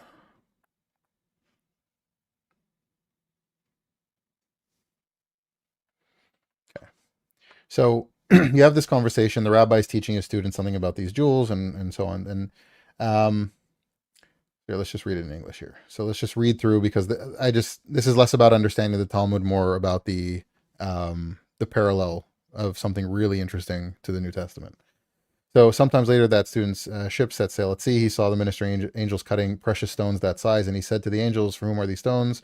For the Holy One, blessed be He, is destined to place at the gates of Jerusalem. When he found Rabbi Yochanan, who was sitting and teaching, and the student said, "My teacher." So he says, okay, where is the part? Oh, so he says, "Just as you said with regard to these stones, so I saw that this is actually true." And Rabbi Yochanan says, "Good for nothing," basically calls him. "If you did not see, you would not believe." Are you going to mock the sage's statements? And his anger was directed towards him, and he rendered him to a pile of bones. What does this sound like to you from the gospel? Jesus? Like the reverse of Jesus and Thomas? Right. Where he goes, "Oh, that's pretty cool, like that you believe even though you had to see proof. But blessed are those who believed without seeing." Right? So even if you believed without seeing, awesome. But even if you believe because you saw, you're still blessed for believing. Here, you wouldn't have believed me if I didn't tell you, if you didn't see it with your own two eyes. It's very, yeah. He's also rendered a pile of bones, which is pretty metal. Which is pretty intense. Yeah. So it's like the opposite. It's like a polemic against the idea that that you could believe on evidence, or the idea that you would be blessed for believing on evidence. So it's like an interesting parallel there. And then There was another one.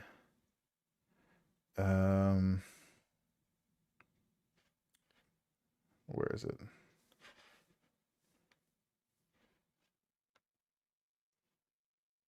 I'm gonna try to find it.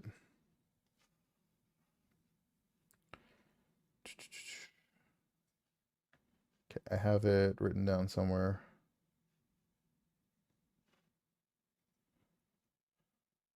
I thought I made a note of it, but I guess not. There's something about when he calls his teacher.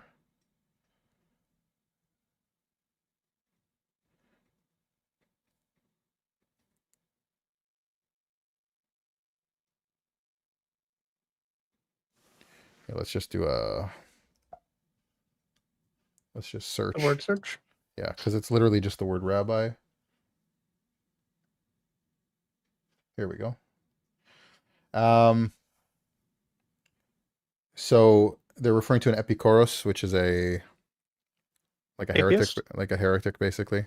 Heretic or atheist, like like it depends who you ask of what that means, but like what time in Jewish history and what it's referring to.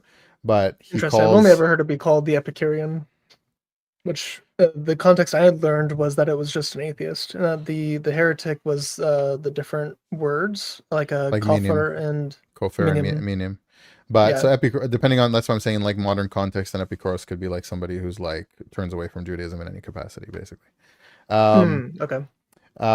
So the fact that he called his teacher by name instead of calling him rabbi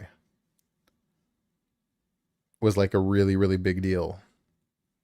And what does that sound like? Why do you call me teacher? Well, it's call no man rabbi because there was only one teacher, right? Oh yeah, yeah. It's like, no, you have to call your rabbi rabbi. Otherwise, that's like a serious offense. Yeah. So I wanted to bring up those two examples just because I think that, like, to understand that there's a lot of stuff in the Talmud that's, especially when you're talking about earlier rabbis than Babylonia, like the Jerusalem rabbis, the Yavna rabbis, like the Galilee rabbis, like all these groups before Babylonia is like the center of authority. There's a lot of polemics, not against Christian theology, but against Christians themselves of that time period. So it goes from being like very attacking Christians of the time to then later on attacking Christian theology, but not attacking Christians, like specifically. So you have like Rabbi Eliezer, who's like a famous figure in first century Judaism. Right. Well, he gets attacked like a bunch of times throughout the stories of the Talmud for disagreeing with the other rabbis. But very importantly, he comes back to a group of the other rabbis. He's like, hey, I met this guy who had this great idea. And he's like, well, you know, you're not supposed to use the wages of a prostitute for things in the temple. But he's saying that we should probably use it and make good use of it anyways if she wants to give this money, and make a latrine for the priest to like pee in, basically. That's a good use of the money, and it's not holy, so it's not in the temple, and it doesn't break any rules. And they're like, where did you hear that from? And he's like, oh, that guy who's like a student of Yeshua Notzri. And they're like, get out. And they literally excommunicate him until he repents of that. Because he Is took that the also word in the of section about selling Torah and other things, like what you can use the I money believe for, so. if it's Yeah, like sacred versus yeah. non-sacred? So it's like that's like an agadic thing that goes along with it. So there's like the rulings, and there's like, Interesting. hell, here's a story about that. Yeah. And so he's like mocked and attacked for like taking the opinion of a Christian seriously. But the Christian in question is a Jewish student of Jesus from the Galilee. Right. Like, he's a Jewish man. It's not like this is like some Gentile guy from the first century coming from Greece who's gonna like change. It's like this is a Jewish man from the community, because they're living together. Right. Like, there's no distinction. They just live together. And so it's very interesting when you see that it starts off by attacking Christians in the first century because there's nothing else to attack but the people itself. And then later the polemics are directed against the theology when the people don't cave, right? You see that with Rabbi Akiva being rebuked for saying that there's two thrones, one for the Messiah, one for God, in Well, I it's think not. Sanhedrin. Yeah, it's it's Acher. He's called Acher. He's called the other because he apostatizes. Because he was a great rabbi, but then he said something heretical. So he's called Acher, which Mm, means the other, and it's I think it's Elisha ben Avuya. Um, but what's funnier than that is not only is he considered an apostate. Um, what happens is in the story he ascends to heaven and he sees an angel sitting on the throne next to God. And one rabbi's like, no, it can't. That's a made up story, because it can't be that there's an angel sitting on a throne next to God. It has to be that one throne, and this is obviously referencing Daniel 7, right? It can't be that mm, there's two thrones for two different figures. It's one for God's mercy and one for his justice. right, But one of the other rabbis goes, no, it's the angel Metatron, who's who's the right. made up angel, who's the angel of the Lord and all that stuff. It's Metatron, who's a made up angel, right? What's Yeah. interesting is this is again a polemic, right? Metatron, who's like the Jewish version of the angel of the Lord, to not have it a pre-incarnate Jesus, right? Metatron is sitting on the throne there, according to one of the rabbis, and Elisha ben Avuya thinks, or Acher thinks that I think it's Acher that says it. So he says, like he sees it and thinks it's another divine figure, and not only is he considered an apostate, but the angel is whipped, is given lashes for not standing up and demonstrating that he's not on a throne of God when somebody's witnessing this. So it's like Right. so even the angel can be humiliated and whipped for this apostasy, basically this act of apostasy. Um, Yeah. That what's is the passage I was talking about, but that's not the section of the passage I was talking about. That's actually after, right, what I was talking about. okay? So I can bring this up real quick. Yeah, So the it's about the plural names, like why is God's name plural? And right, it's like, okay, it works out well for everyone except for the thrones of Daniel 7. Why right, is throne plural? And then one throne is for him and one throne is for David, i.e. the Messiah, as it is taught in a Berita. One throne is for him and one throne is for David. This is a statement of Rabbi Akiva. And then Rabbi Yossi, demeans him. Is like, right. go back to what you're good at. Don't teach on these matters. Yeah, Rabbi Akiva, you're Um, good at morphing Judaism and making it go according to the maternal line instead of the paternal line, but don't get interested in theology all of a sudden, you convert you. right. Yeah. And then it goes on, it does the wisdom and all the other stuff but here we do have the David, but I would interpret it as the Messiah, as pretty much anyone would, for one of the Right, thrones from Rabbi Akiva. right. And this Yeah. is really funny. Like this language happens in the Talmud all the time. So he's like, "Hey, Akiva, stay in your lane. Yeah. Don't you're not a Yeah. theologian here, buddy. You're good at making legal rulings. Like you stick to that."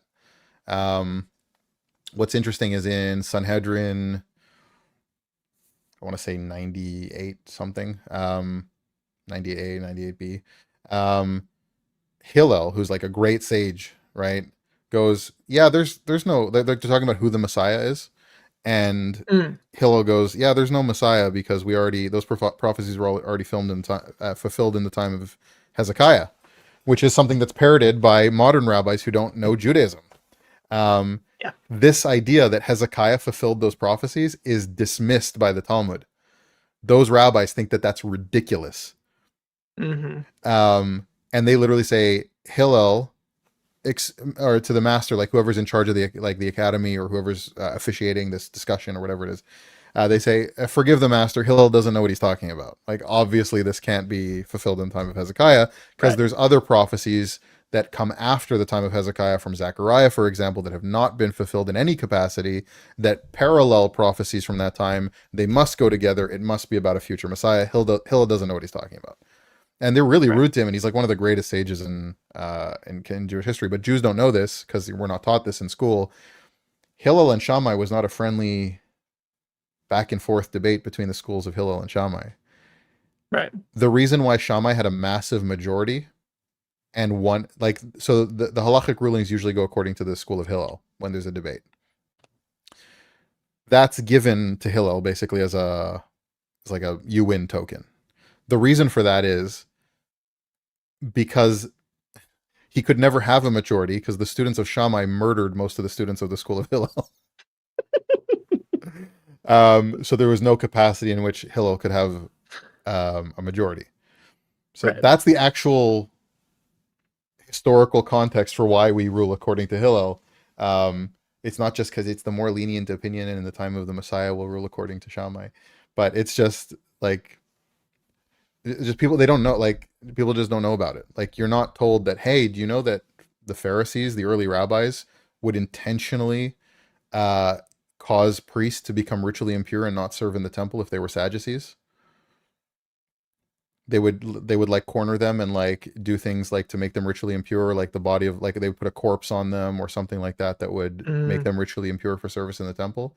That if they denied the resurrection of the dead, they would stone them to death in an alley. Um, hmm like it's There's really some really messed up statements in the Talmud about both the Sadducees and those who don't study Torah. right, Uh, Lots of very violent and like it's funny to me, like of all the groups of people that will not be in Gehenna for only 12 months, but will be there for eternity, the Sadducees are included in it because they deny the resurrection. right, and because they don't like the rabbis. Right. Like that's Yeah. basically it.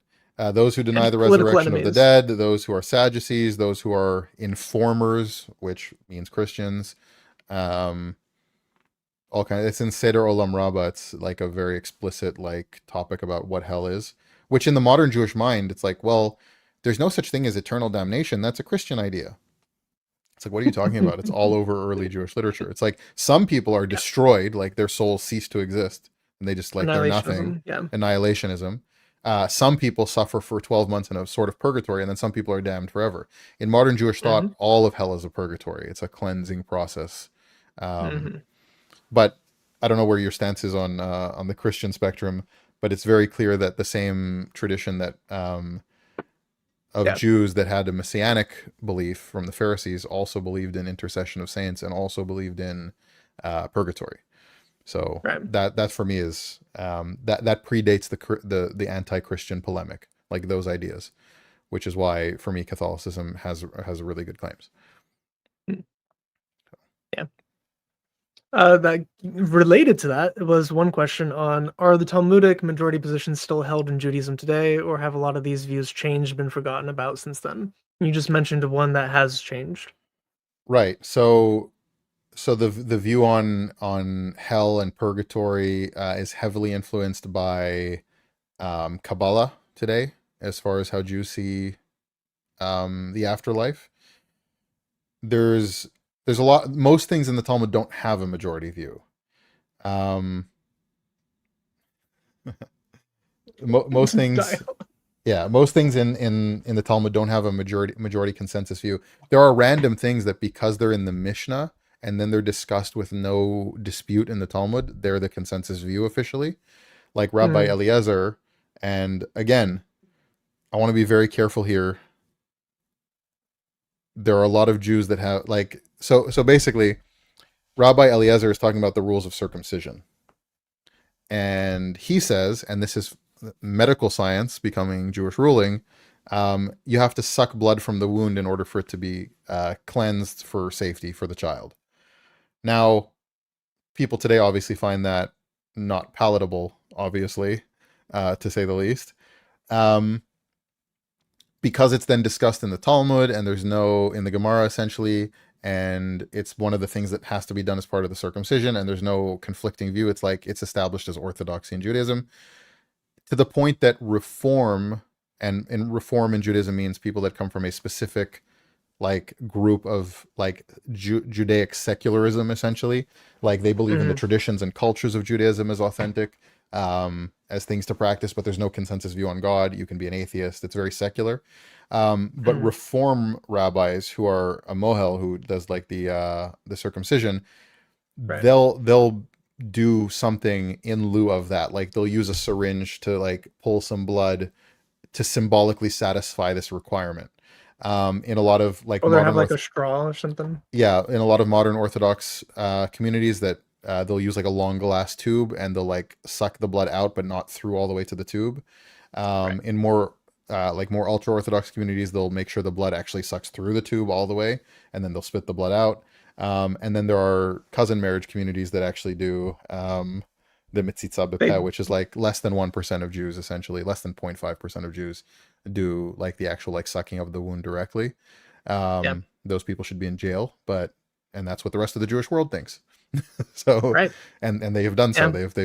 They've when rabbis in like even ultra orthodox communities that are not to that extreme find out that there are people that are doing mitzvah b'peh, they'll like report them to the authorities and get them like stopped, basically. As they should. Yeah. Yeah, but people hear about that idea, and like the primary way I've seen it happen is through the glass straw, but not actually letting the blood go into your mouth. Right. But But for me, the whole thing's people hear, ridiculous. Like you shouldn't be yeah, it doing that is at all all. ridiculous. It's true. It's a stupid claim to medical science from the 1st century. Right. Why are you ruling a That we know biblical is not law? true. Like I get Right. you want to find ways to fulfill biblical commandments, but that's not even one of them. Like that's not Right. It's not relevant. It's made up. It's nonsense. Right. So it's like, if a man is blind, give him small fish to eat. That'll cure his blindness. That's in the Talmud too. It's medical science, right? Right. So And apparently, people hear that and they're like, "Oh, but all the Jews, they're PDF files, don't you know?" Like, right. it's dumb. Yeah, People are silly. the tradition is dumb, but Jews are not evil for doing it. Like, Right. They're just following their there's traditions. nuance, right? Right. Anyways, is there anything that you wanted to cover specifically?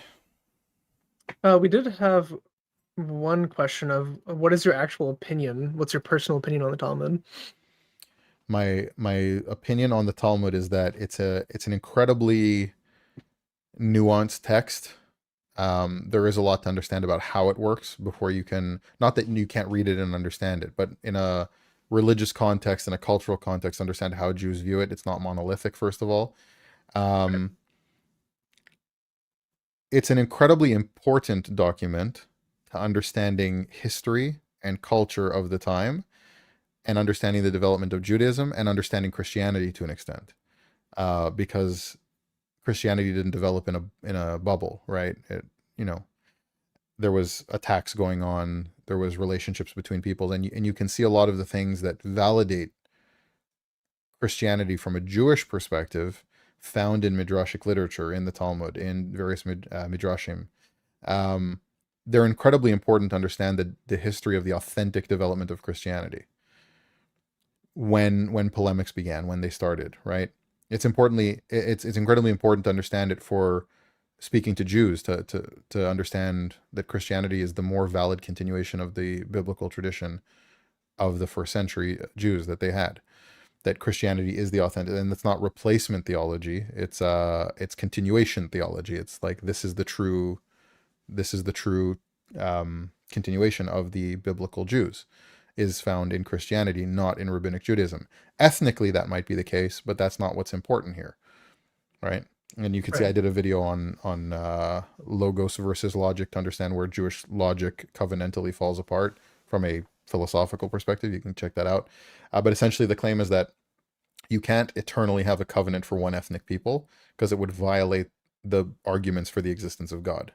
Certain arguments for the existence of God, the moral argument, the transcendental argument. If the Torah is the ultimate source of divine wisdom, but people are not able to understand that except for a certain ethnic background, you have violated the universality of it, which would then violate, which is fine logically until you bring in scripture and go, well, man is created in the image of God. Right? That's a key, because you can say, well, yeah, God created some people, some ethnicities more spiritually in tune to the Torah, and some ethnicities less spiritually in tune to the Torah. That wouldn't violate logic. But the second you put in scripture and say all human beings are created in the image and likeness of God, there you have a problem, because then some people would be subhuman by default if you said that, right? Which is not the view of Jews. Mostly, there are some Jews that think that. But for the most part, you'd get to that conclusion and be like, no, that's not what I think. You'd be like, but that's the logical conclusion of your theology on covenant. Same thing with the moral argument. If some people are morally bound to that covenant and some people are not, and part of being created in the image of likeness of God is to be bound to the moral goodness that is naturally part of God's nature, right? Then you would be less human than others if you were not morally bound to the same covenant. Right. And in the Torah, it also says to bring it to all nations, to all people. God never intended for the Jews to hoard it for themselves. He intended for them to be the avenue, the method for him to spread it to everyone. But if you're never opening up to the Gentiles, how does that work? Why would he tell them to do that and then just ignore it later on in in history. Doesn't make sense. Yeah, and then We have. yeah, Go ahead. I was gonna say, and then you have like the accusation on the Jewish side towards like the way that Paul uses scripture, he'll flip a meaning to mean something else. He's distorting the scriptures. It's like one of the rabbis literally says about Moses' wife taking the flint to circumcise her child. Well, we know from our own rulings that women are not allowed to do circumcisions. Therefore, it must be that we should read it as she took the flint for him. Right. Like Yeah. they'll distort a Hebrew word in the Bible to mean she took for as opposed to took it and did something, which is a change of it's a change of reading it, but it's the same letters. The problem with that claim is that the later Masoretes put the letters to read the way that she took it and did it. So that rabbi in the Talmud is obviously distorting scripture to make his claim, even according to the way the Masoretes Later have written it down. Masoretes. Yeah. Which means rabbis in the Talmud are totally fine changing words and flipping meanings to mean completely different things. Not like, oh, it could mean this way or it could mean that way. Which way do you want to read it? No, we're going to literally change the meaning to something it couldn't have been originally. Right.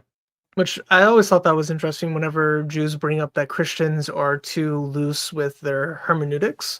Right. And it's like the rabbis are like, they don't just go off the wall sometimes, they just change things sometimes.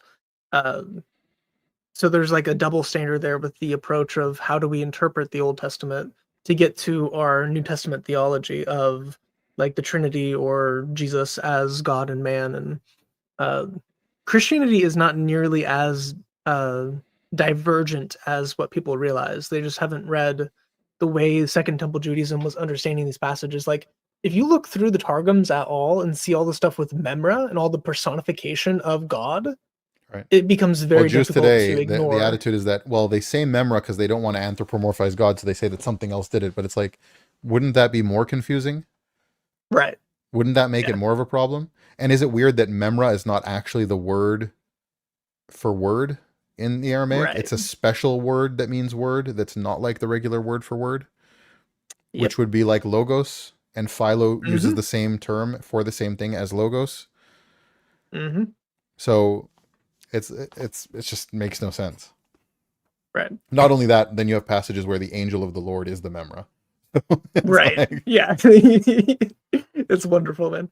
Like using Jonathan and Neophiti, you can get most of Christian theology at like contemporary times to Jesus, or at least before Christians like had theological weight and were taking over and they were still the minority group. You can get very, very Christian teachings just from the Midrash within the Targums. Well, so the Targum Yonatan on Isaiah 9, somebody comments on my video, well, you see, the Midrash you're quoting to say that it's the Messiah also says that he was called by God, by El Gibor. I'm like, that is proof that people are uncomfortable using the word El Gibor for a person.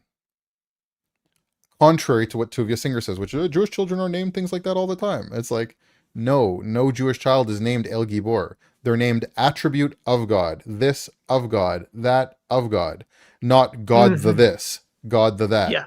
Like Tuvia means the goodness of God. It does not mean the good God. Hezekiah means the might of God. It does not mean the mighty God. Right. Right? So they're attributes being applied, but you never call the person God. That's scandalous, right?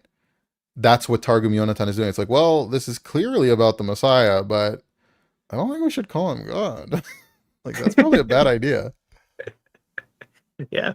I do love how Jonathan is adding in that the Messiah is the one who gets killed in 49 and 50 and 51 and 52, where you're having like the whole debate of who is the suffering servant, and he's just like solving the issue of like, oh yeah, it's the Messiah, obviously. Right. So an anti-Christian like polemicist, not Tuvia Singer, like another one from back in the day, wrote a whole article about Isaiah 53 is not about the Messiah, it's about Israel, saying otherwise is anti-Semitic, like a whole nonsense bullshit about that. Right. Excuse my language. But Emmanuel Shochet, who is a very scholarly apologist for Judaism, brother of my rabbi growing up, he wrote a response to that, saying how Isaiah 53 is most certainly about the Messiah, And saying otherwise is to distort Jewish tradition for the sake of polemics against Christianity. And his words, Judaism should be defined on its own terms, not by its differences from Christianity. Otherwise, you'll corrupt your tradition. He's perfectly okay with saying Isaiah 53 is about the Messiah, but I just don't believe it's Jesus. Right. Which is, I think, what Rashi essentially said in his letter of Well, throughout the he time. flip flops. Like he does, yeah. But he admits at least that the rabbis of old viewed that it was the Messiah for a long time. Then he's like, oh well, obviously it can't be about Jesus for X, Y, Z. Right. But he at least admits that the previous generations viewed it that way, Right. which is helpful. Well, Rashi also, I love bashing Rashi because it's like people are like, he was such a scholar. It's like I can also sit down and make up what I want about the Torah if I want, like, and write a commentary if it's just made up, if there's no actual exegesis involved.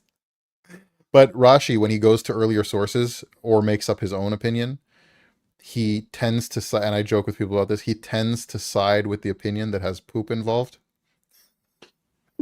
So there's the whole passage with Pinchas killing Zimri, like killing the people in the with the foreign women in Israel in the desert, right? Mm. So he kills the prince of the tribe and the woman that he's with, and he's like a zealot, and he's praised for this and the whole thing.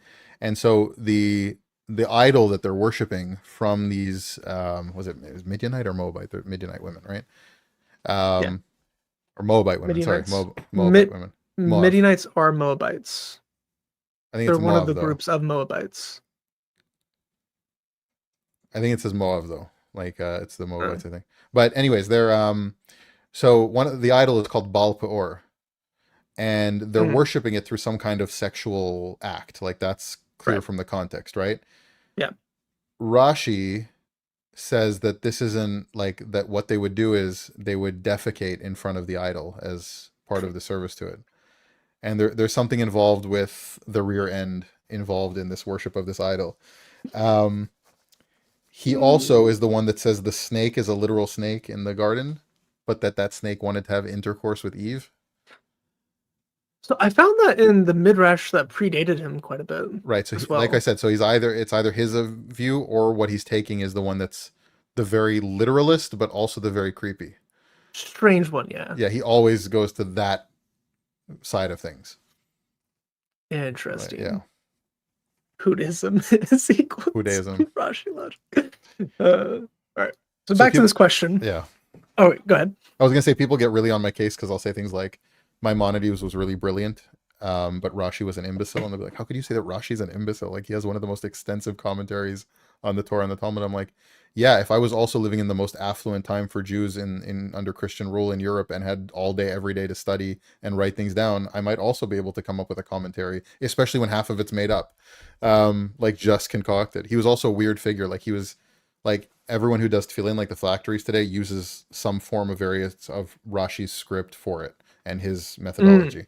Women don't put on phylacteries, but Rashi's daughters did. Like it's like very like he only had daughters. And there's all kinds of just weird stuff in like around Rashi and his attitude towards things. But yeah, so that's like I don't think Rashi's much of a scholar personally. I think he was just studied in his entire life this one topic and was able to write a commentary on it. But Maimonides, and then people get worked up because I go, oh, Maimonides was an Islamic scholar, and they're like, what? You mean Jewish scholar? I was like, no, he's an Islamic scholar. Like, okay, like you can tell from his writings that it's based in Islamic philosophy. Yeah. The ironic part was so I've been doing the Talmudic dilemma for about 3.5 months or so.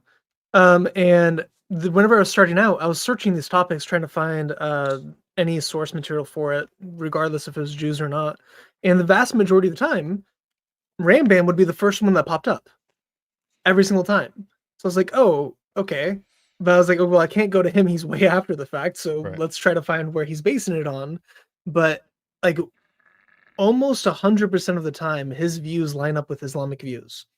Mm-hmm. Including beheading apostates. Yeah.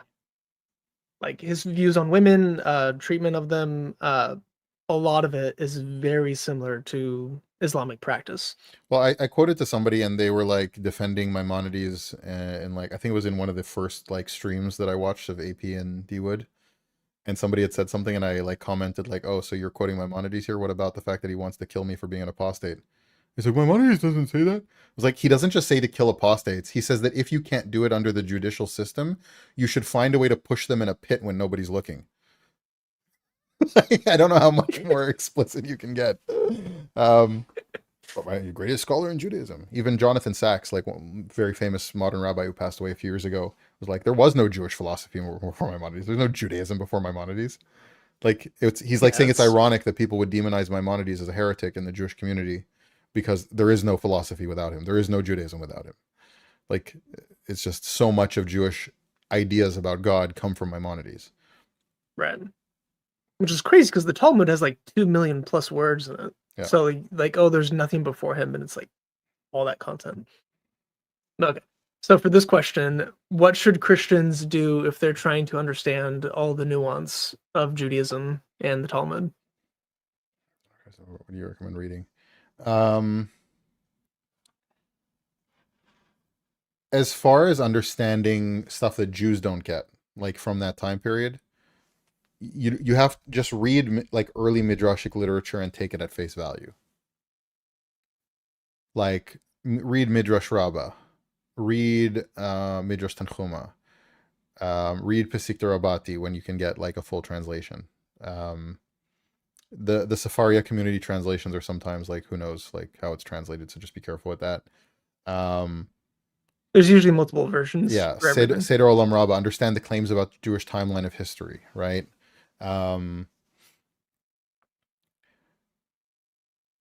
You could read the Mishnah and start to get like what are the fundamental topics being discussed in Judaism, like what's important to the Jewish mind, right? Like reading the halakha. Yeah, like even understanding the timeline of how Judaism developed. So read the Mishnah, then read it in like context of understanding Shulchan Aruch. Like I wouldn't say read I have my theories about the Tanya, but do you know what the Tanya is? Is that just the writings of the Tanaim? No, the Tanya is the book that was written by Rabbi Shneur Zalman of Liadi when he was in prison in Russia, late 17th, early 18th century.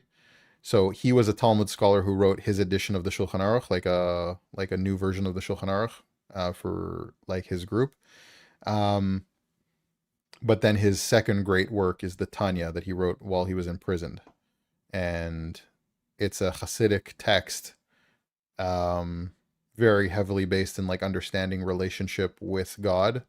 A lot of it is based in the Zohar and Luria and Kabbalistic text. However, there's certain elements that you don't see ever before in Judaism, and you'll say that to a Chabad person in the context of what I'm saying. They're like, no, that's not true. It's of course based in Judaism, but they'll, in culture and Chabad, will say it's an innovation, like it's his, like this, like almost prophetic work.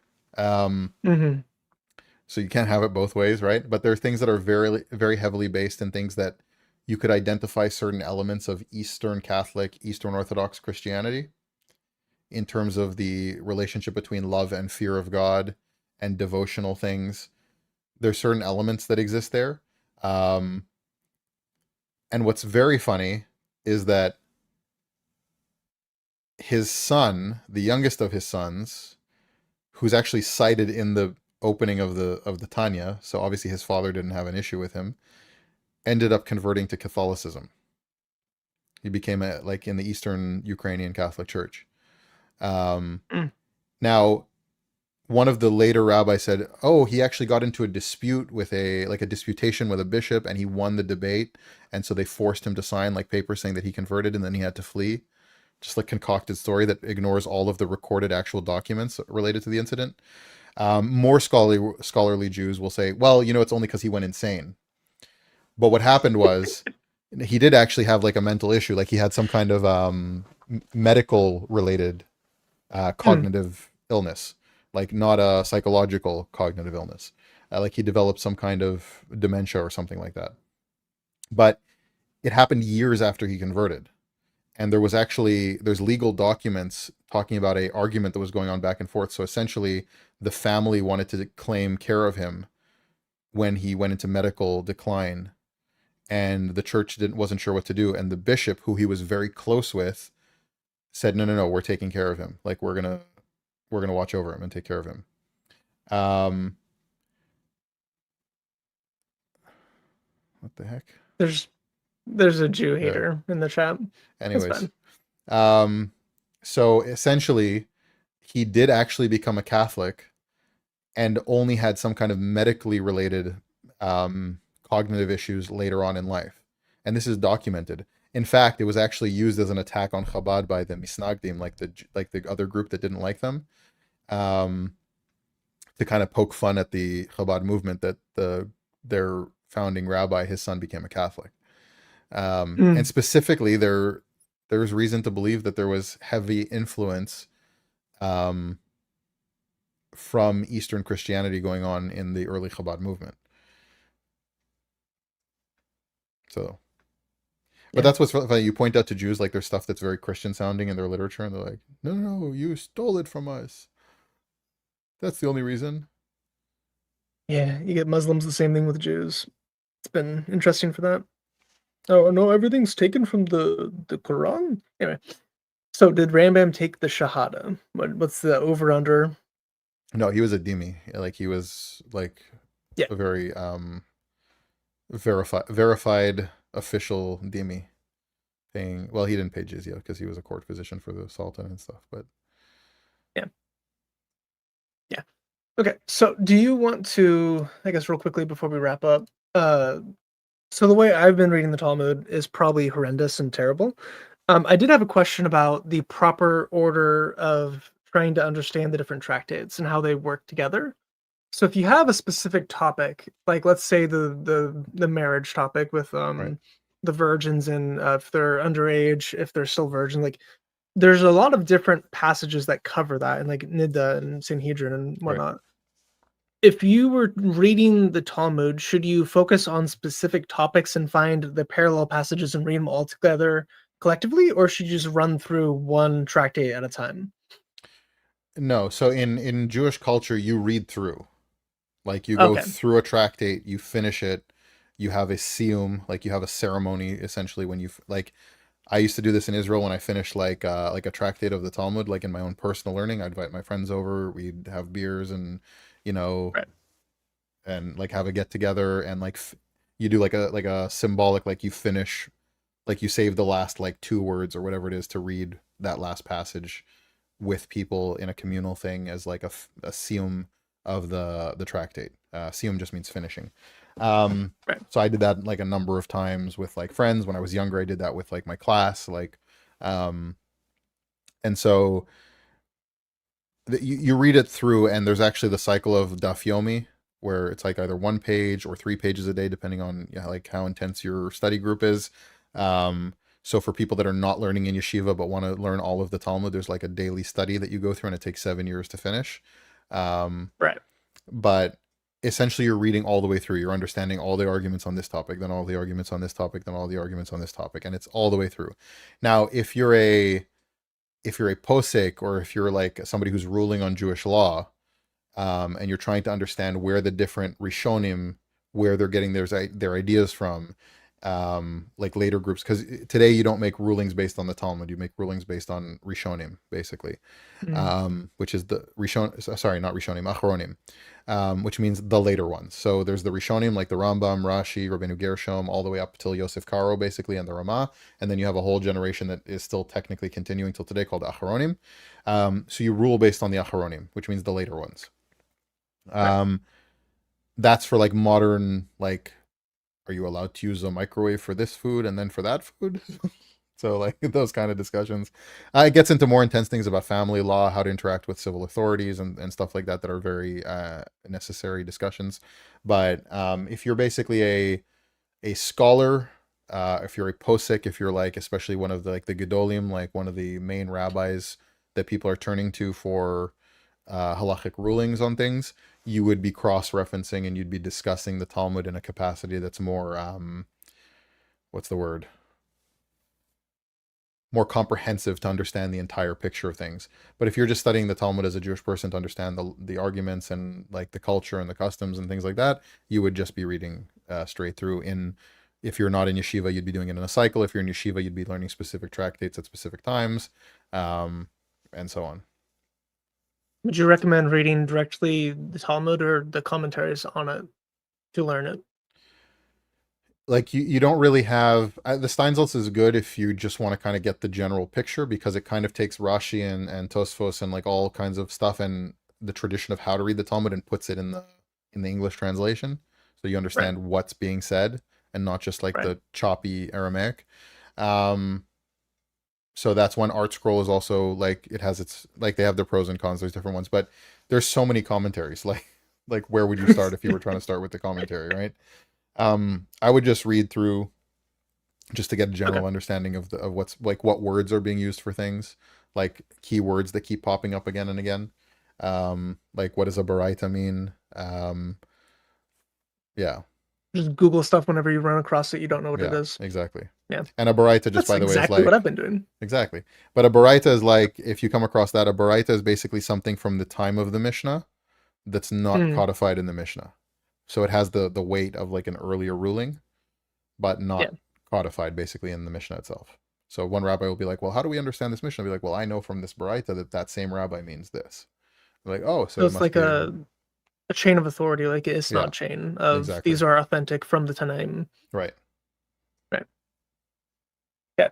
Well, if there's any other questions in the chat for you, real quick. Trying to think of. No. I had prepared a lot of questions in my head before we started, and I think you've answered a lot of them. What value do you place in the minor tractates, or are there certain sections of the Talmud you would recommend reading first? For like it depends. So if you want to understand like Jewish culture in general, you could start like with Berachot, like with the tractate on blessings that a lot of children start learning. Like that's like a fundamental like that you should do. If you're trying to understand like Jewish stance on like foreign religions, like you could learn tractate on Avodah Zarah, like on idolatry, and like to understand the attitude of Judaism, how it developed in that, why there's like a certain aggression towards like Christianity specifically. Yeah, I would say if you're coming from a Christian background and you want to just like understand the Talmud, understand Judaism, and then understand certain aspects of like interfaith dialogue, like study Megillah is also important because it talks about the rules of like scribes, and it talks about the Greek texts, and like there's a few important ones, like and as far as you mentioned minor tractates like Sofrim, like something really interesting in Sofrim, which is a later tractate. One of the rabbis is like, the day the Torah was translated into Greek was like the day of the golden calf. It's like, dude, it's a translation. How could it be as bad as like creating an idol in front of God, like after he gave you the Torah? Well, because they're saying that the Greek texts were used to develop Christianity, how the Greek texts point more to Jesus. That's a self-incriminating claim. So, which is funny because in Megillah it says that you can have, like, there's one rabbi's opinion is like, well, we've been using these Torahs in Greek all this time. Why do we stop using them now? It's like the Septuagint, like, why would you stop using like, why would you stop? And what's funny is when rabbis say the Septuagint is the inauthentic Greek translation done by the church, but that's if you want the real Greek, that's Aquila's Greek, right? The student of Rabbi Akiva. Well, the claim in the Talmud about the Septuagint is that they intentionally changed certain verses to distinguish between the Gentiles using that and us using the authentic one. The problem is the verses that were changed don't appear that way in the Septuagint. Like it says, they changed let us make man in our image to I will make man in my image. But in the Septuagint, it says, let us make man in our image. So the rabbis are inadvertently, accidentally admitting that the Septuagint, if the story's true, which it's not, but if the story's true, then the Septuagint that the Christian world has is the authentic Greek translation. And somewhere out there, there's a fake translation that the rabbis made floating around. Which is not true. Like, it's a made-up legend, like, centuries later. Yeah. It's all crazy, man. You know what my advice to you is, by the way? Good. Something I learned, because I was very open to just letting people bark at me. And now I realize that there are certain implications to that. I would ban people that are just nasty. Like if somebody's disagreeing with you in your chat or even calling you names sometimes or like Mhm. saying you're lying, it's one thing. But if somebody's like a vicious spammer of those things, I would ban them from your chat. It's not worth it. Yeah. I would hide them Uh, and ban them. Didn't used to do that, but that's my new policy for people like that. yeah, there's a certain level of throwing pearls to pigs that need Yeah. to figure out, okay, is this actually helpful? Could they actually come to Christ through the dialogue, the discussion? Could they actually input something that is interesting to it, or are they just spewing hate? Um, that's a very fine line to cross and walk. Um, I've been leaving it up a little bit to my mod if he's also spawning, he's responding to him. Right. But Your free speech yeah. policies in your chat should fall somewhere between Sam Shamoon and Rumble.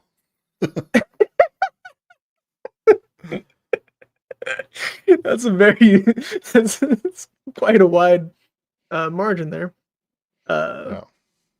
yeah, I find it funny yeah, in Sam's lives when it's like somebody's just like over and he's just like get rid of them. Like out with you. Like it works. Like just like if somebody's just yapping, just ban them. Like what I used to think the other way. yeah, I was like, no, let them talk, let them talk. What does it hurt? I'm like, no, like ban them. Just like if it's not productive for anyone. yeah. Sam blocks people in his sleep. Uh, okay, well, I don't think I have anything else to say. Is there anything you want to say in wrapping up about this whole idea of studying Jewish scripture and the Talmud and rabbis? Yeah, I would say like the best thing to do, talk to different groups of Jews. Like not to like you should obviously evangelize and stuff like that, but try to be like, Good hey, perspectives. like yeah, like what do you think about this?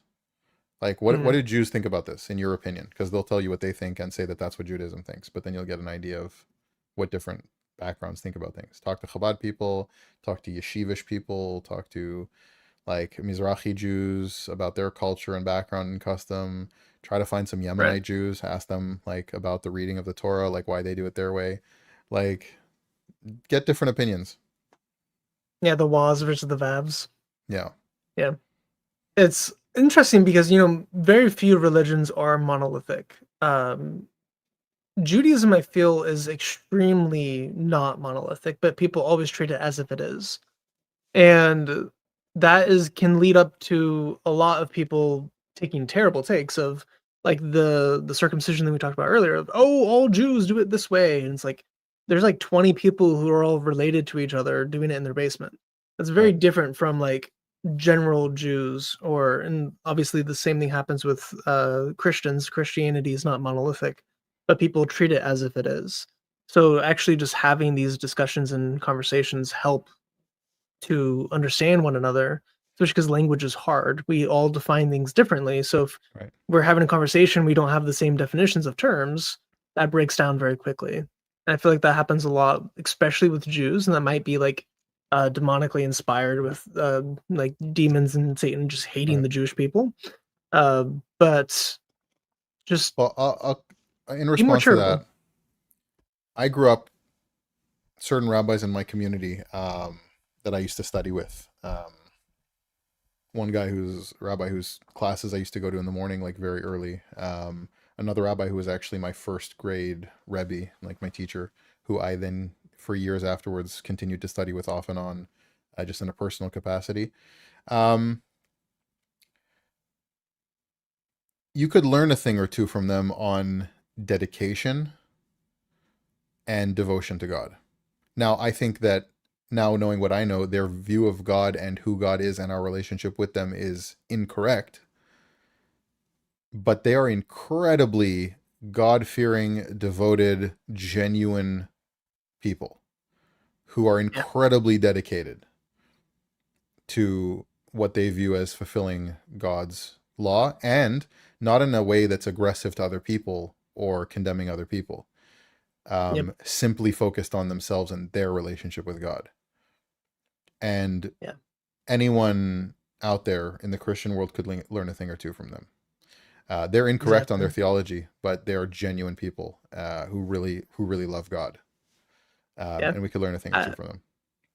I knew an Orthodox Jew who worked in China, and his family was in New York, and he flew back every single weekend to do Shabbat with his family.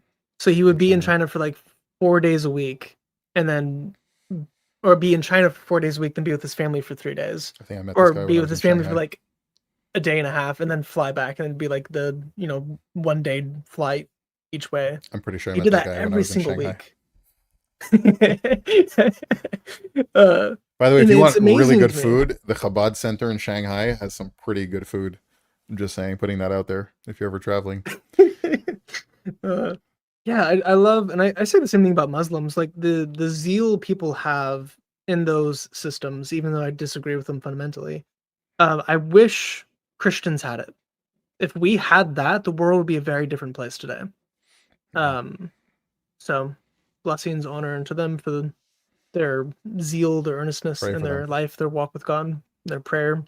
Pray for them. Yeah. Amen. All right.